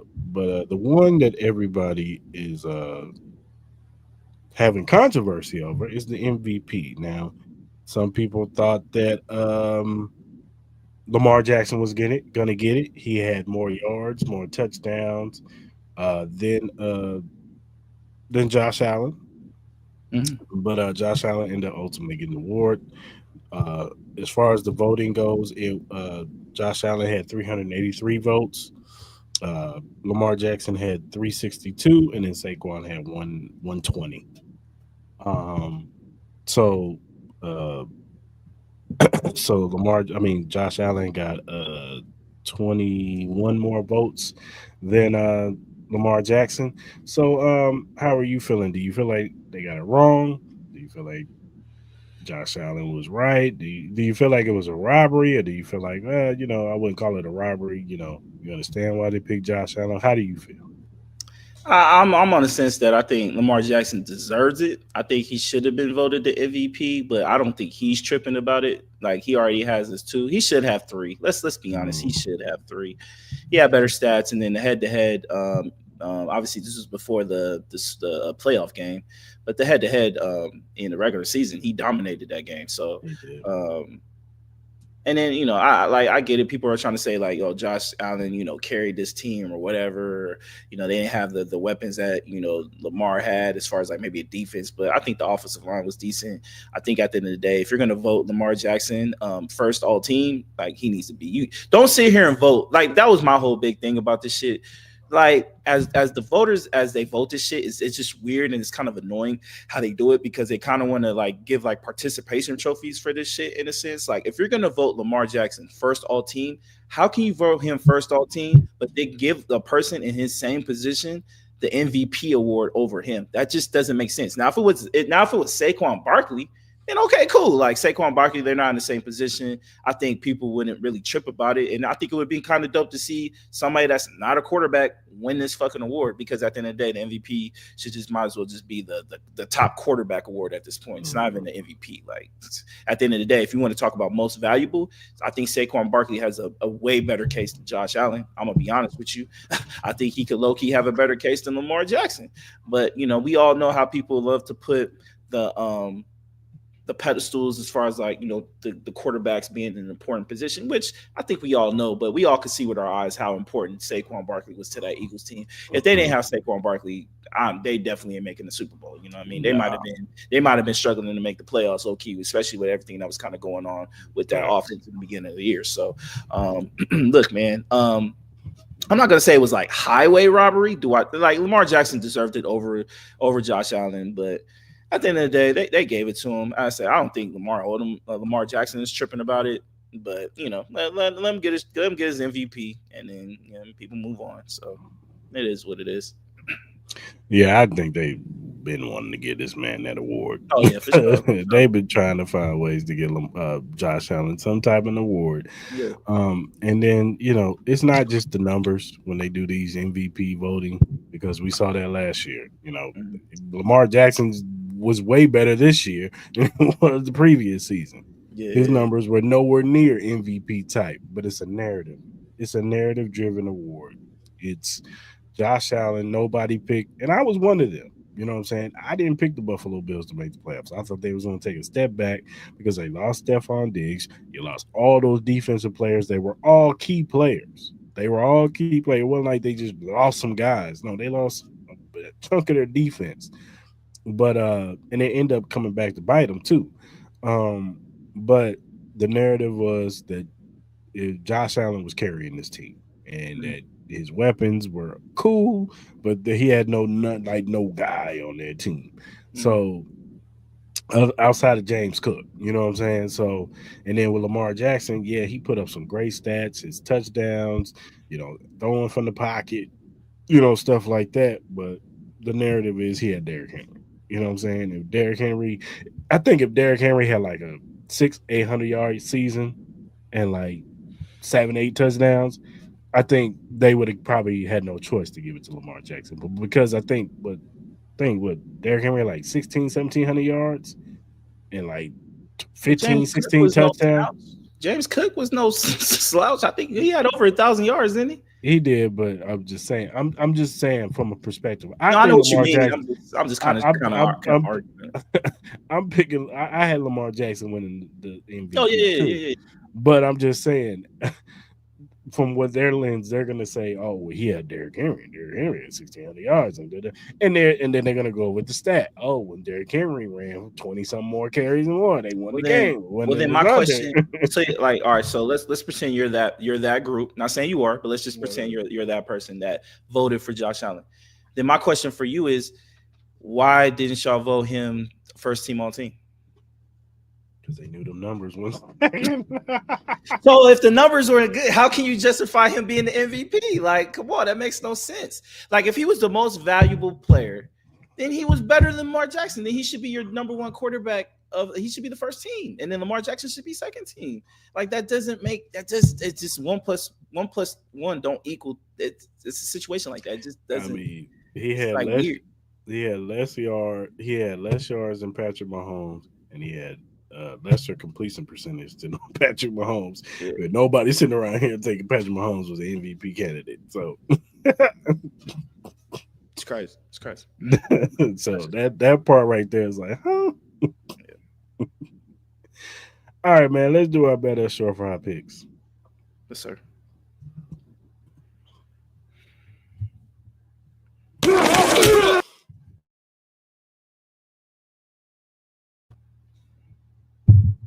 All right, man. What you got?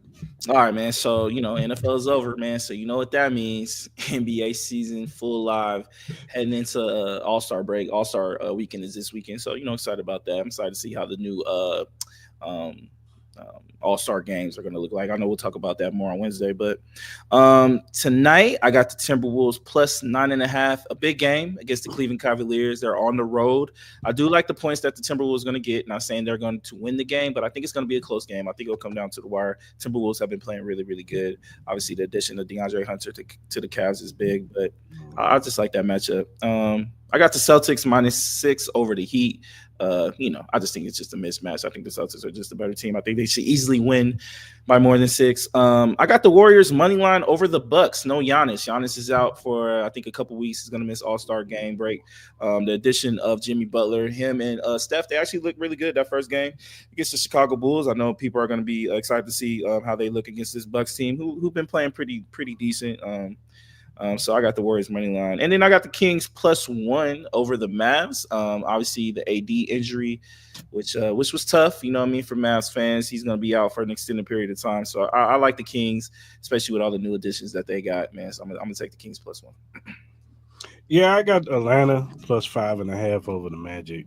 I just think it's gonna be a club. I'm not saying that they're gonna win, but I think it's gonna be a closer game than that. So I'm gonna take the 5.5. I like the Boston -6 over the Heat. I just think, like you said, the Heat, they've been dismantled. They're not a very good team right now. I didn't know Giannis was out, but I'm still gonna take the +7. I'm still gonna take the +7. Okay. I don't think they're gonna get destroyed. They probably lose, but I don't think they get destroyed. So.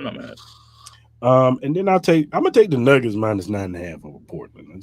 Portland not a good team. Portland been playing really good though. They won I think they won 8 in a row or some shit. But it is the Nuggets though. I don't think they have anybody to stop Yogi. So I'm not mad at that though. But the Portland Trailblazers have been playing a little bit better though. Okay.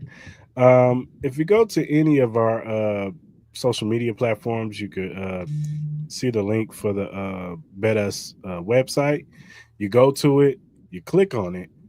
You sign up, put in the promo code JOIN125. You get 125% sign-in bonus plus 10% gambler's insurance. That's 3 risk-free bets on your first 3 deposits, up one minimum $100 up to $5,000. So if you bet your first 3 deposits is $100 and you lose, keep your money. So you can win money or you can keep your money in your first 3 deposits. So go to BetUS, sign up, tell them Cris Alamo sent you. And that is our BetUS Surefire Picks.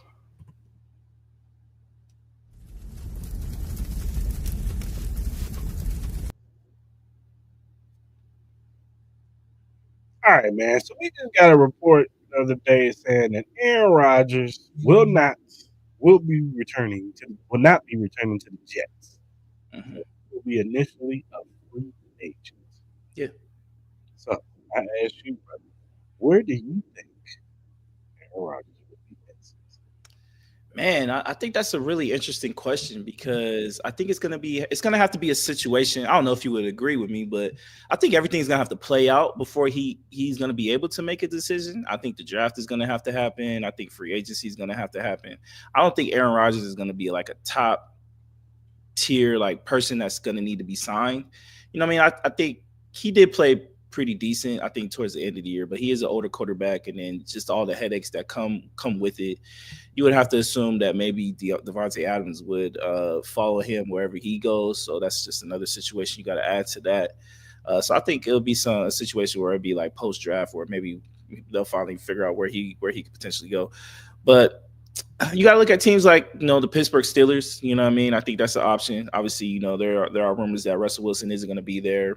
There are reports that Russell Wilson has been kind of saying otherwise. That I think he thinks there's a strong chance that he might return to Pittsburgh. So we have to see about that situation. We got to see the situation with the Rams. I think it's an interesting situation with them having rumors about Matthew Stafford. Matthew Stafford's wife was on her podcast. not really too happy. And I think those probably sentiments that her husband has probably shared with her about the Cooper Cup situation and him getting traded. So I think that's something you got to look at. You know, there have been rumors about Matthew Stafford getting potentially traded, so you got to look at that. Tennessee Titans, you got to figure out what's that situation. I know somebody brought up maybe the Minnesota Vikings if they can't bring back Sam Darnold, and JJ McCarthy still ain't ready. Maybe Aaron Rodgers does his reincarnation of the Brett Favre situation, and go to Minnesota and try to be a deterrent to the Green Bay Packers. I think that would be a very very interesting story. Trying to think who else. I guess you got to say my Raiders. I don't think they'll go that route, but you got to put them out there because we do need a quarterback. Um, I think sleeper team might be maybe a Seattle situation. You know what I mean? I don't know what's up with Geno and all that, but they have a pretty decent team. I think that could be a situation that maybe he might go into. Yeah, man. Honestly, that's about it as far as like maybe spots he can go to that he can have a legit starting. Like unless the Giants want to kind of like wing it, you know what I mean? Like but we all assume that they're going to get a quarterback in the draft. So Yeah. Honestly, I honestly don't know where Aaron Rodgers go, man. Like, yeah, it's tough. it's a tough one, man. Like, who wants to deal with that? You know what I'm saying? It'd be one thing if he was looked at and revered as a good guy. Not to say he's a bad person, but like he's a little bit of a a-hole and he's kind of difficult. His ego gets the better part of him. You know what I'm saying? And oversees his talent. Um, he's gonna have to go to a warm weather team or a dome team. He does not need to go to a cold weather team. Um, and I know you don't want to hear that because that means you have to go to like your Raiders or. Oh, God, no. Oh my God, no. Yeah, but if anybody and it have to be a coach that can deal with him. Like Pete Carroll can deal with Aaron Rodgers. Um, I don't want to see no young Yeah, guy. but can he fit with Chip Kelly though? He's gonna have Chip to. Kelly. Let's see. I don't think Chip Kelly wants that. He probably doesn't, but I'm just Kelly saying. don't want that. Pete I just Carroll. don't see that happen. What I don't about see that. Arizona? What about Arizona if they decide to get rid of Kyle Murray? Maybe, maybe, but even still, Jonathan Gannon ain't got no credibility, man. Like, Niners? maybe the Niners. If they don't, if Brock Purdy tries to outprice himself, I can see that. That's the best place for him to go. Yeah, I think so too. If they, and if and that would have to be like a John Lynch, Kyle Shanahan going like we going all in. We feel like we got the culture over here. Kyle ain't gonna let Aaron Rodgers dictate what we do over here. Like you gonna run this offense the way I want to run it, or homie, you gone. Well, because like low key, it kind of fits because Debo's gonna be out of there, so it frees up a wide receiver spot. You could bring in Devontae on low money, you know what I mean, and go from there. Have Devontae, especially with Brandon Ayuk. Who knows if he's going to be ready for training camp in the start of the regular season with the Yeah. team. So then you'll have Devontae and Ricky Pearsall, being your starter receivers, and I think it could be a good fit. You know what I mean?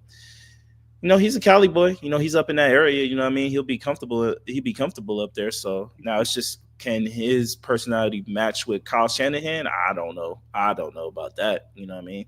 But I think him and Nick Bosa will be great friends.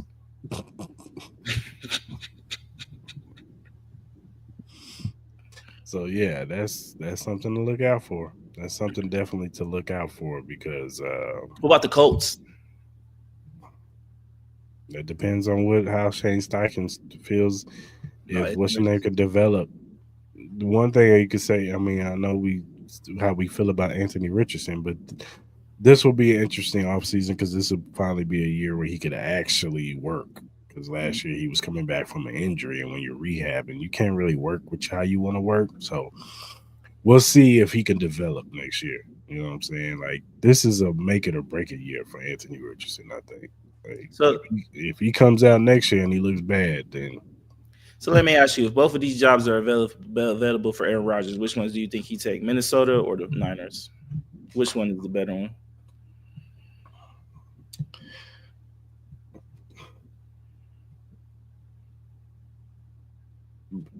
maybe the Minnesota one from a You got Justin weapons. Jefferson and Addison. That's what I said from a weapon standpoint. Yeah, I would have to say that, and maybe you get Aaron Jones back. Maybe you re-sign Aaron I think if that Jones. were to happen, I think Aaron Jones will probably come back. I think they'll give him a little something. You re-sign Aaron Jones, somebody he's used to working with, Yeah, yeah. and you know what I'm saying. Now you got something. So, Mhm. and I know Justin Jefferson, he gonna be jumping for joy. Oh yeah, for sure. For He's sure. gonna be Yeah, ecstatic. that offensive line isn't bad. I think that offensive line is pretty decent for what it Yeah, is. yeah. You get two great weapons. I think that's something I think people need to look out. I don't like the more and more I think about the Steelers situation. I don't like it.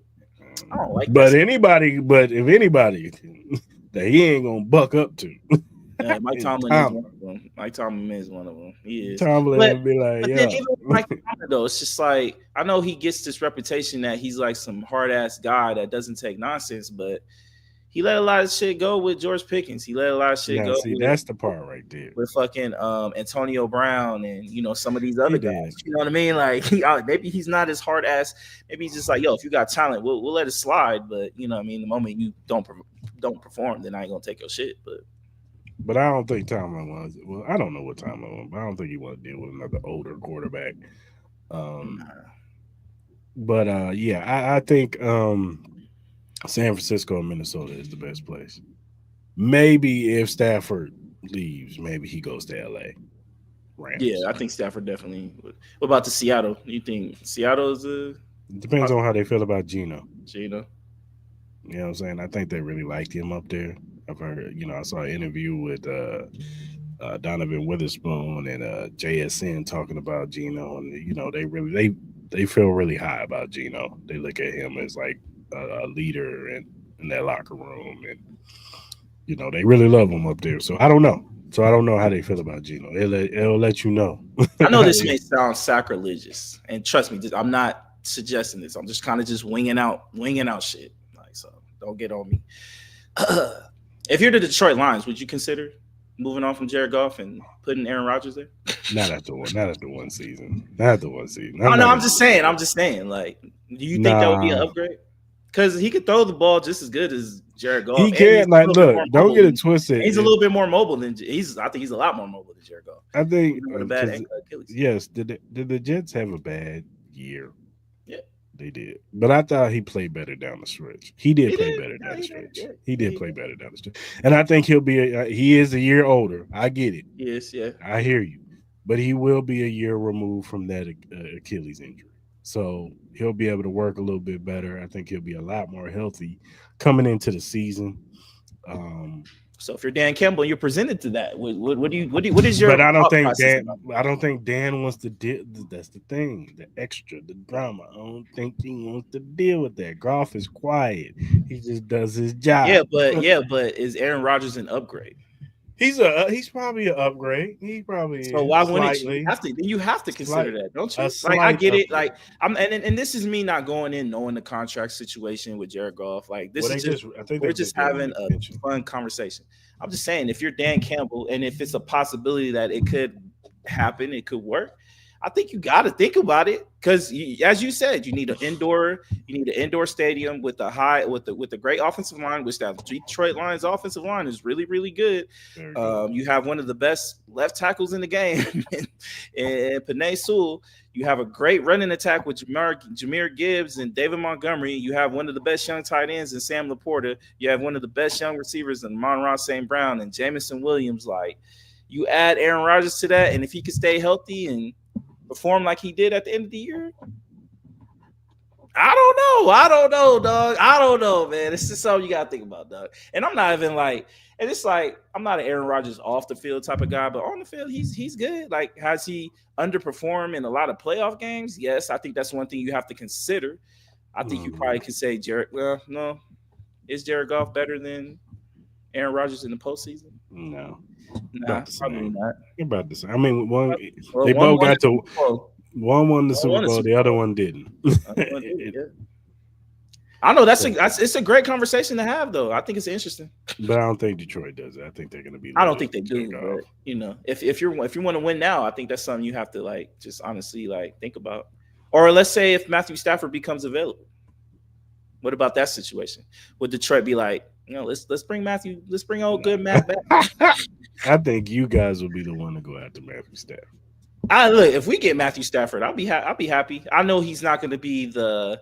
You would assume Matthew Stafford probably, if he were to sign with us, I give him like 2, maybe 3 years, maybe. Yeah, for sure. And then obviously we would have to figure out the backup quarterback situation. Maybe it's like we trade for Matthew Stafford and then maybe draft somebody in the second round, maybe third round or something like that. Um, maybe the Ohio State cat, what's his name, Will Howard. Maybe they do some because obviously he knows Chip Kelly's system, or maybe wait next year and see what happens. Yeah. But if we get Matthew Stafford, obviously it'll be interesting. I could see if we get Matthew Stafford, I could definitely see them pushing for maybe like a T Higgins or something like that, giving them a legit. Or honestly, even Cooper Kupp. I could see them maybe even going after Cooper Kupp too, like putting them both in the trade package. Like we'll get Matthew Stafford and Cooper Kupp, and we'll throw you. I don't know what it'll be. Maybe you would assume with those two guys, you could probably get like a second, maybe a third, and some other shit. I don't know. I don't know what that compensation would probably look like. I don't see a first round pick though. Yeah, for sure. Could you see that happening for us? A package of Matthew Stafford? Well, honestly, I don't think Cooper Kupp gets traded. I think he's going to get cut. I'm just saying, like maybe not even get traded, but if Matthew Stafford were to get traded, he just comes to the Raiders and be like, "Fuck it." He might get a familiarity. So you got Cooper Kupp, you get Jacoby Myers, you got Trey Tucker. Maybe you draft is nothing. You got Brock Bowers, of course, and then you maybe get Ashton Dulce or something like that. You know what I mean? Yeah, nice little running back to go with that. Now your offense. Now everybody's gonna be looking at the Raiders like, okay, they might got something over here. Definitely gonna make the play. Definitely got a chance to make the playoffs, and the division's gonna get way tougher. Yeah, you know what I'm saying? Yeah. So. Yeah, our team, obviously, the biggest thing is obviously quarterback. We got to figure out the Max Crosby situation. He's already talking about his money. Like, look, here's my message about Max Crosby. I ain't go too long, but I love Max, bro. But it gets to a point where I'm tired of hearing him talk about this going back and forth shit, whether he wants to be a part of the team, teams that he may be interested in and going, or he don't want to go to. I'm like, bro, either just say you want the money or ask for a trade at this point, because I love him as a player. I don't want him to go anywhere, but I just think that conversation is getting fucking old, bro. Like, you did this shit last year. We gave you what you want. We gave you the coach. I think this is the time where I think you should like either just be like, yo, like, I know you deserve a contract. I know you deserve more money, but just that old back and forth in the news cycle, it's just, I don't know. I'm not digging it. It's giving me Devontae Adams vibes. He hung around him too much. Yeah, for sure. All right, man. Let's talk about the NBA, man. Let's kick it off, man. Luka Doncic, he plays in the debut in his Lakers jersey. Yes, sir. He will be on the court tonight. Yes, sir. Who y'all play tonight? We play the Utah Jazz. Play the Utah Jazz, which is a good debut. Yeah, it's gonna be on ESPN. They announced it. They got screwed on Saturday, so they got fucked over Saturday. But yeah, so yeah, man. So how excited are you? What's your level of excitement? This is my Super Bowl, bro. I'm more excited about this game than I was about the game yesterday. You know what I'm saying? At the end of the day, like it's really exciting times, man. We get a transcendent talent. I'm very curious to see how he plays alongside Austin Reeves and LeBron James. We saw Austin Reeves go off for 45, 7 and 6. Man, he looked amazing. So obviously we got to see how it all looks with all these guys combined. Man, you would think it might be a little bit of a struggle because all these guys need the ball. I think LeBron can play off the ball. I think Austin Reeves can play off the ball to a degree. It's more about Luka Doncic, and I'm curious to see how motivated he is coming off the trade and all the talk coming out of Dallas about him not being a culture guy, him not leading the team, him not being committed to his conditioning and all that type of stuff and all the shit that they've been talking, especially with the ownership and his GM. So I'm curious to see the level of commitment he has, especially on the defensive side, how he looks on with his calf. Is he really healthy, or is it like a situation where I know we're going to talk about here in a little bit with Anthony Davis? But yeah, I'm truly excited, man. I think this is an exciting time for Laker Nation. We've been playing really good. We're in the 4th seed. We're 31-19. We got a couple easy games coming up with these next 4 going into coming up for the All-Star break. So look, man, I'm excited, man. I can't wait to watch what this looks like, and I'm definitely going to be tuning in, man. All eyes and ears watching starting at 7:30 for sure. Yeah, man, it should be exciting, man. You know what I'm saying? To see him, go out there and see how he looks in your offense and how JJ uses him and how he Yeah. works with LeBron and Reeves and Rui and all the rest of the game. How do you feel about the rescinded trade with the Mark Williams kid? It's kind of a situation where And it you're is getting what it Dalton, and of course you're getting Dalton Yeah, Connect it's too. kind of a situation where it is what it is. I was excited about Mark Williams, just seeing some of the video on him and the potential he had, but at the end of the day, it was a situation where the Hornets was trying to sell us a lemon of a car. You know what I mean? It's just the reality of it. You know what I mean? Like he had a lot of injury problems that wasn't listed, and unfortunately, it just it couldn't have gone through. Like obviously, if it was before the trade deadline where this would have made, they could have re-amended the trade. Maybe it wouldn't have been a first pick and a swap. It could have been just maybe a second. Maybe they didn't have to add Dalton Connect or some shit like that. Like the trade could have been revised in a sense where it wouldn't have been as steep.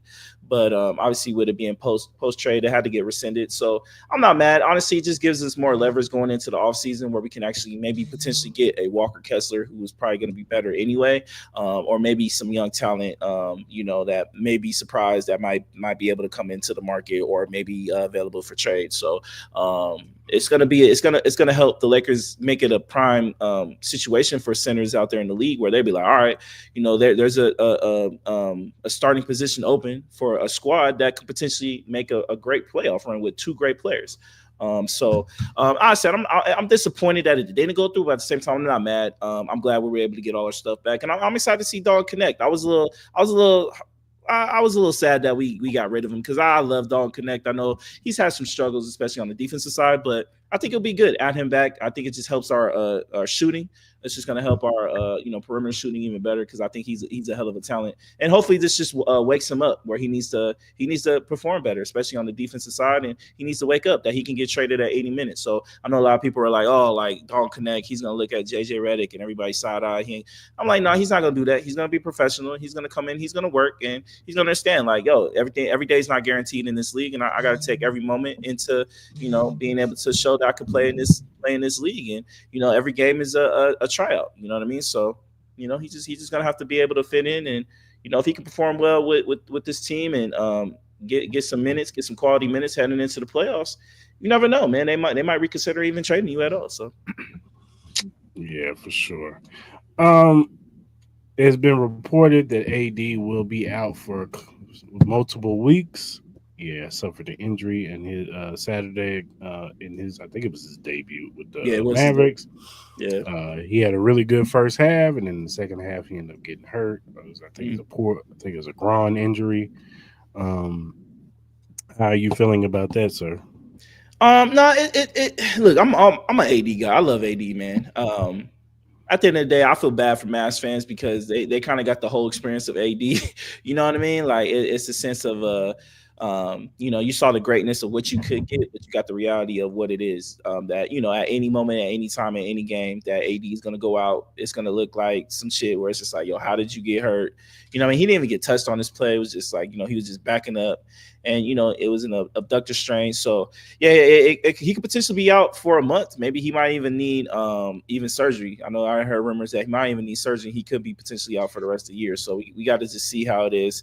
It looked like a situation where they may have just rushed him back a little bit too fast, especially with this trade. But it affects their timeline, man, because Nico Harrison, he famously made the statement that they're win now mode, and that they have a window of 3 to 4 years. So if AD's not able to play, then that's just a year that was wasted. That you traded your star, talented, generational young player that's 25 years old. Yeah, he's had some injury problems, but for the most part, he's been there when it needed to be counted, especially during the playoffs. That you traded him for an older, Hall of Fame talent, but he's less years on that lifeline as far as like being in the league. So it puts the Mavs in a bad spot. It doesn't make Nico Harrison look any better. You know what I mean? I know he's going through some tough times right now with the decision that he made in this organization, and their owners aren't helping the situation either by how they just keep dogpiling on Luka.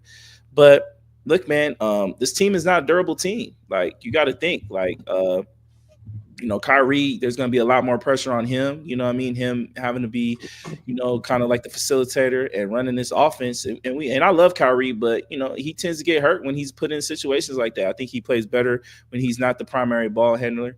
You got Derek Lively, one of their star young talents, as far as like in their center position. He's out for the rest of the year with his foot injury, and even if he's able to come back for the playoffs, it's going to be a struggle, man. They're one game above, certain teams that they could potentially not even be in the play-in at this particular time. So it's not looking good for the Mavs at this particular time. Like, you could imagine, like, hopefully it doesn't happen, but if Kyrie goes out, it's going to look really ugly for this Mavs team. So, and then on top of that, you get this Luka situation. Let's say Luka starts balling out. You know what I mean? Let's say he has a great game, he stays healthy, and the Lakers make a long playoff run.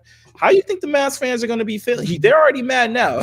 How you think they're going to be feeling? And they see Luka out here dropping 50 and 60 points, triple doubles, and getting the Lakers to the Western Conference Finals while AD's hurt and Kyrie hurt, and they don't even make the. It's going to be bad news, bro, for that Mavs organization. So they better hope AD is able to come back, and hopefully he's able to make a speedy recovery. But he looked really good while he was in there. It looked really good, but it sucks.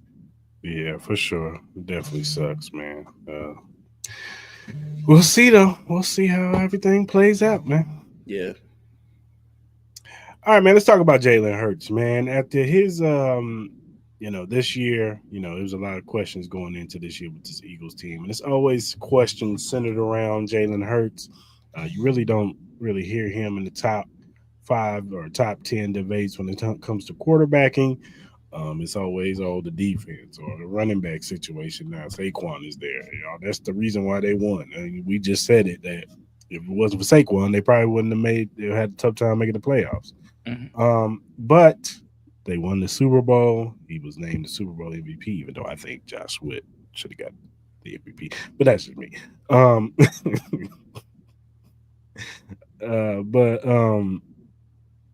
Where do you rank? Now that he's been to 2 Super Bowls in the past 3 years, and he's won one now, where do you rank Jalen Hurts as a quarterback? Man, I think this is an interesting conversation because you would assume, like, regular season, you have better quarterbacks than Josh Allen, Lamar Jackson, Jaden Daniels, Jared Goff, Jordan Love.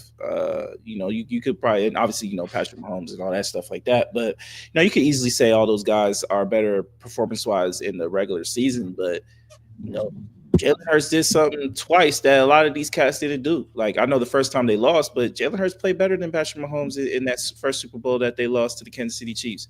And then he outperformed him in this Super Bowl again and actually beat him.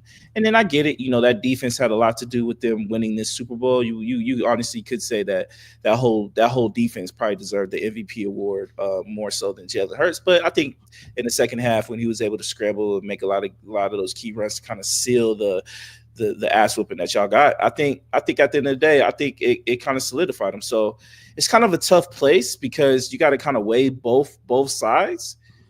I think you easily have to put him in the top 5, though. I still will find it hard for me to put him above a Joe Burrow, above a Lamar Jackson and a Josh Allen and a Patrick Mahomes. Even though you could, but I'll say I'll give him top 5 though. I think he's deserved that. If you want to put him top 3, I wouldn't mind that, especially with the Super Bowl win. I wouldn't mind that because Jalen Hurts has shown that he's able to throw the ball. I think his accuracy has gotten a lot better since he's been in the NFL compared to what he used to look like in college and stuff like that. He's able to run the offense. His legs are one of his top weapons. I think the addition with Saquon Barkley definitely helps him out.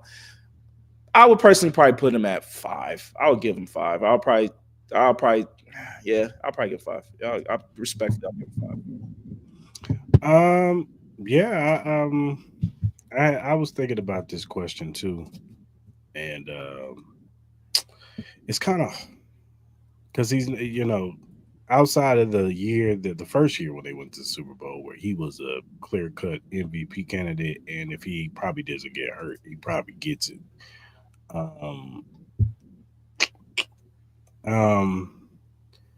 But like you said, man, do you put him over a Joe Burrows? Do you put him over a Josh Allen, a Lamar Jackson?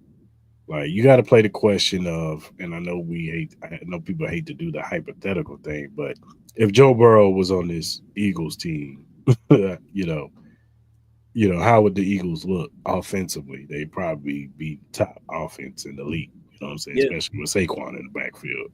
Hmm. You put Josh Allen over there. You put Patrick Mahomes. You put even Lamar over there. I think Lamar, even though his playoff woes have come up, and I think he played a little bit, especially in the second half. I think he played better. Yes, did he have some costly turnovers? Yeah, but he still had he put the team in position to win the game, or at least tie it up, to tie the game up and get it possibly to overtime. We would have saw. Um, but then you got to get to that other tier of quarterbacks. Like, would you take Justin Herbert over Jalen Hurts? Would you take like you said, a Jaden Daniels, who we've only seen for 1 year? Yeah. Like you said, we don't know what he's gonna be next year. CJ Stroud, we Hmm. saw this year. We see the talent, but we don't know. You probably wouldn't take Jalen. I mean, you probably wouldn't take CJ Stroud now that we've seen everything and everything's played out. Probably take Jalen Hurts over CJ Stroud right now Hmm. because he's been to 2 Super Bowls and CJ Stroud is still cutting his teeth in the league. You know what I'm Yeah. saying? Um, Same thing with Justin Herbert. You know what I'm saying? Like, yes, we see the arm talent, but we also seen in the playoffs 2 times where he's had a lead and then he's squandered that lead because of turnovers and other stuff. So, Yeah. um, I'm gonna have to agree with you, man, and put him in that top 5 conversation. Like, he's like fringe 5, 6. He's like Yeah. right there at that Yeah. edge. You know what I'm saying? I think this Super Bowl win has solidified.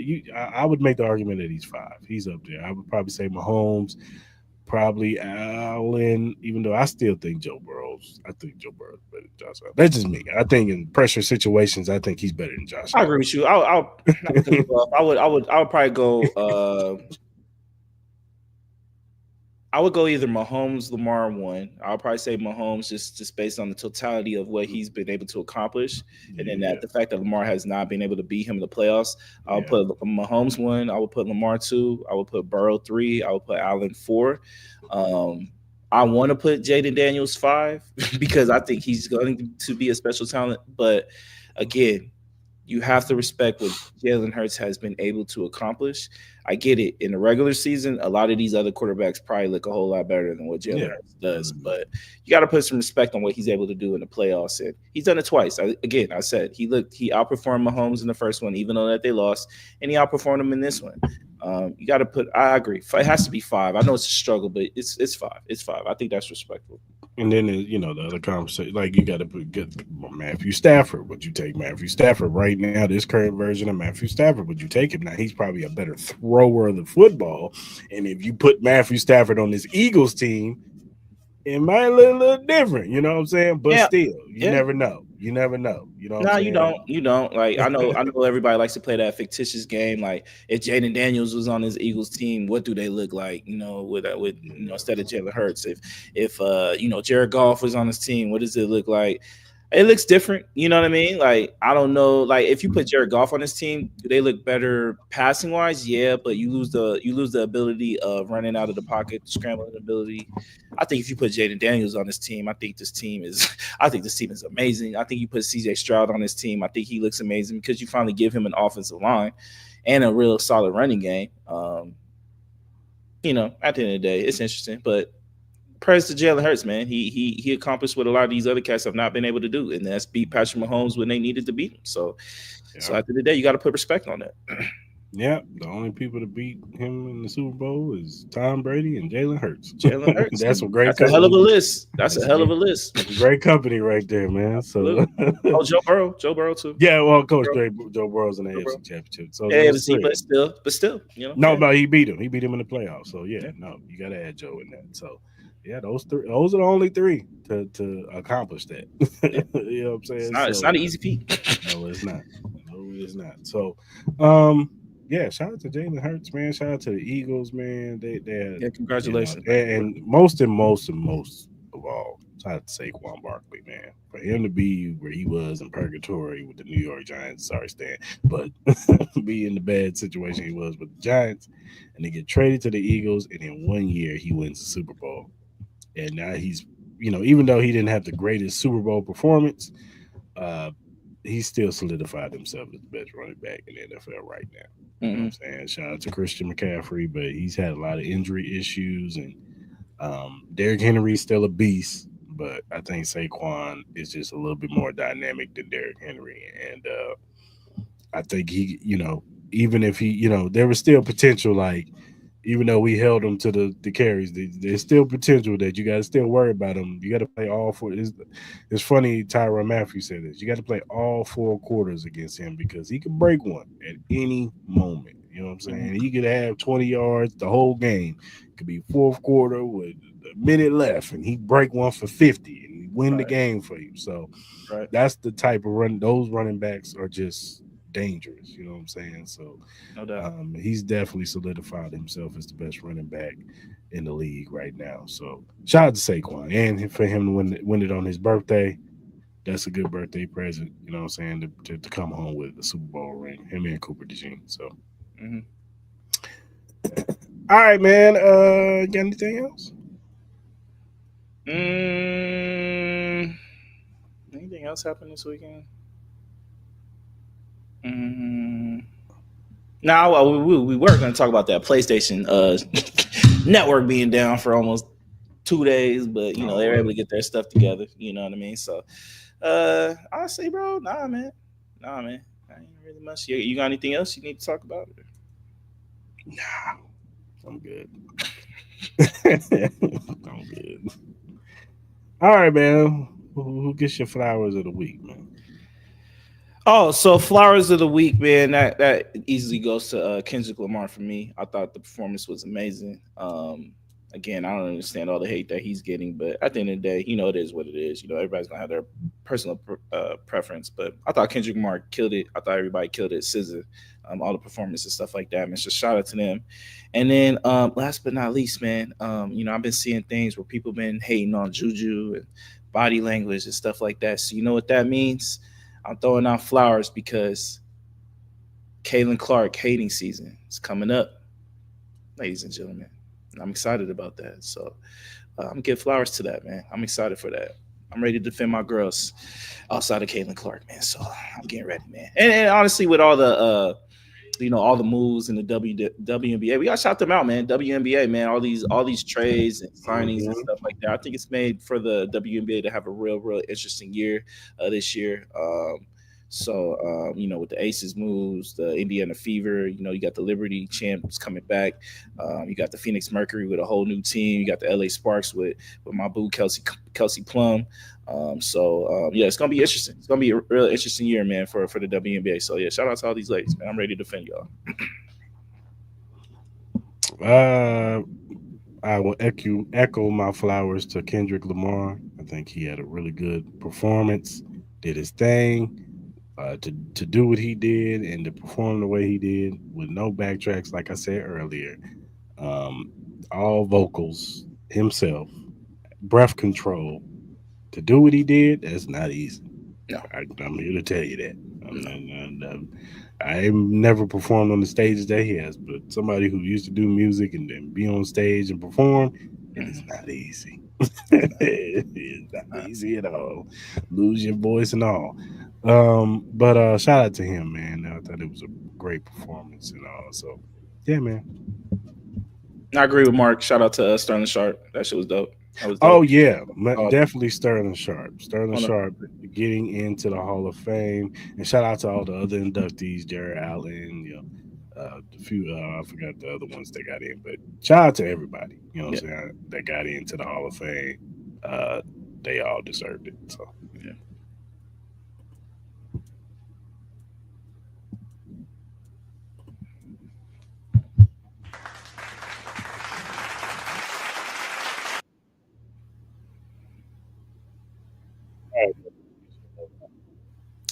I think the hell no this week is very easy. It has to go to Kanye West, and all the stuff that he's been tweeting this last whole weekend. Look, I ain't gonna lie. I'm a big Kanye West fan musically and all that stuff, but I can't do it no more, bro. I can't do it no more, man, with Kanye, bro. At the end of the day, man, a lot of stuff that he's been saying, man, it's been kind of outrageous. And the platform that he's been given, it just kind of shows just where Twitter has become. Sadly, I used to love Twitter, but I get tired of seeing a lot of stuff that I do see, and he's one of it, man. Some disgusting things that he said, amongst different communities and ignorant stuff he said about females and the black community and stuff like that. I think it's just all ignorant shit, and then he's just the type of person that just needs attention. You know what I mean? I feel like he was just trying to get attention away from Kendrick. I think he was just trying to get attention away from Drake and everybody else. You know what I mean? And he just goes on this same cycle over and over again. So yeah, he's definitely getting held on all the week, man. So you gotta stop giving him attention. Yeah, I echo that, man. Yeah, I had to block him. Bro, I'm done. I'm this thing done. was tweeting 24/7. I'm like, bro, go to sleep, bro. Yeah, I had to block him. I'm not the big Kanye fan like some of y'all are. So yeah, it was easy for me. Block that man right on. Click. It's over. I'm done with him and his nasty ass wife. Sorry, I said it. Oh, I want to ask you, what do you think? Would you vote for Stephen A. Smith as president? Hell to the no. That loud mouth. I don't know if I asked you that, but That loud mouth on giving his state of America. No, I'm good. But my hell no goes to two things. PlayStation. Hey man, I know you got your servers back up, but that was ridiculous, man. What y'all doing, man? yeah, You got people out here trying to play. And look, I'm not the biggest get on there and play Call of Duty or NBA 2K against people, man. But I'm speaking up for my fellow PlayStation uh, players out there. Y'all gotta do better than that, man. What y'all doing over there? Get it together. All right, we shouldn't have issues like this. I get it. Technology messes up. But for a whole weekend, god damn, man. yeah, it was pretty bad. I think it came back up Saturday night or something. Something like that. Jesus. Come on. You get a hell no. And of course, last but not least, my Kansas City Chiefs. You get a hell no of the week. Because the way you played on offense yesterday, Lord Jesus. If I knew y'all was gonna play, if I had a crystal ball, somebody came up to me and showed me how y'all played, stayed home. Stayed home. Y'all, that was pathetic. It was. It was pathetic. It was bad. It was bad. So, y'all get a hell no. Hmm. But I still love you. Still love you. Can't wait for next season. Oh my god, bro. Oh, hell no, man. What the fuck, man? Get your ass on, boy. Bye. You get your goddamn ugly ass on. Oh my god, bro. All right, man.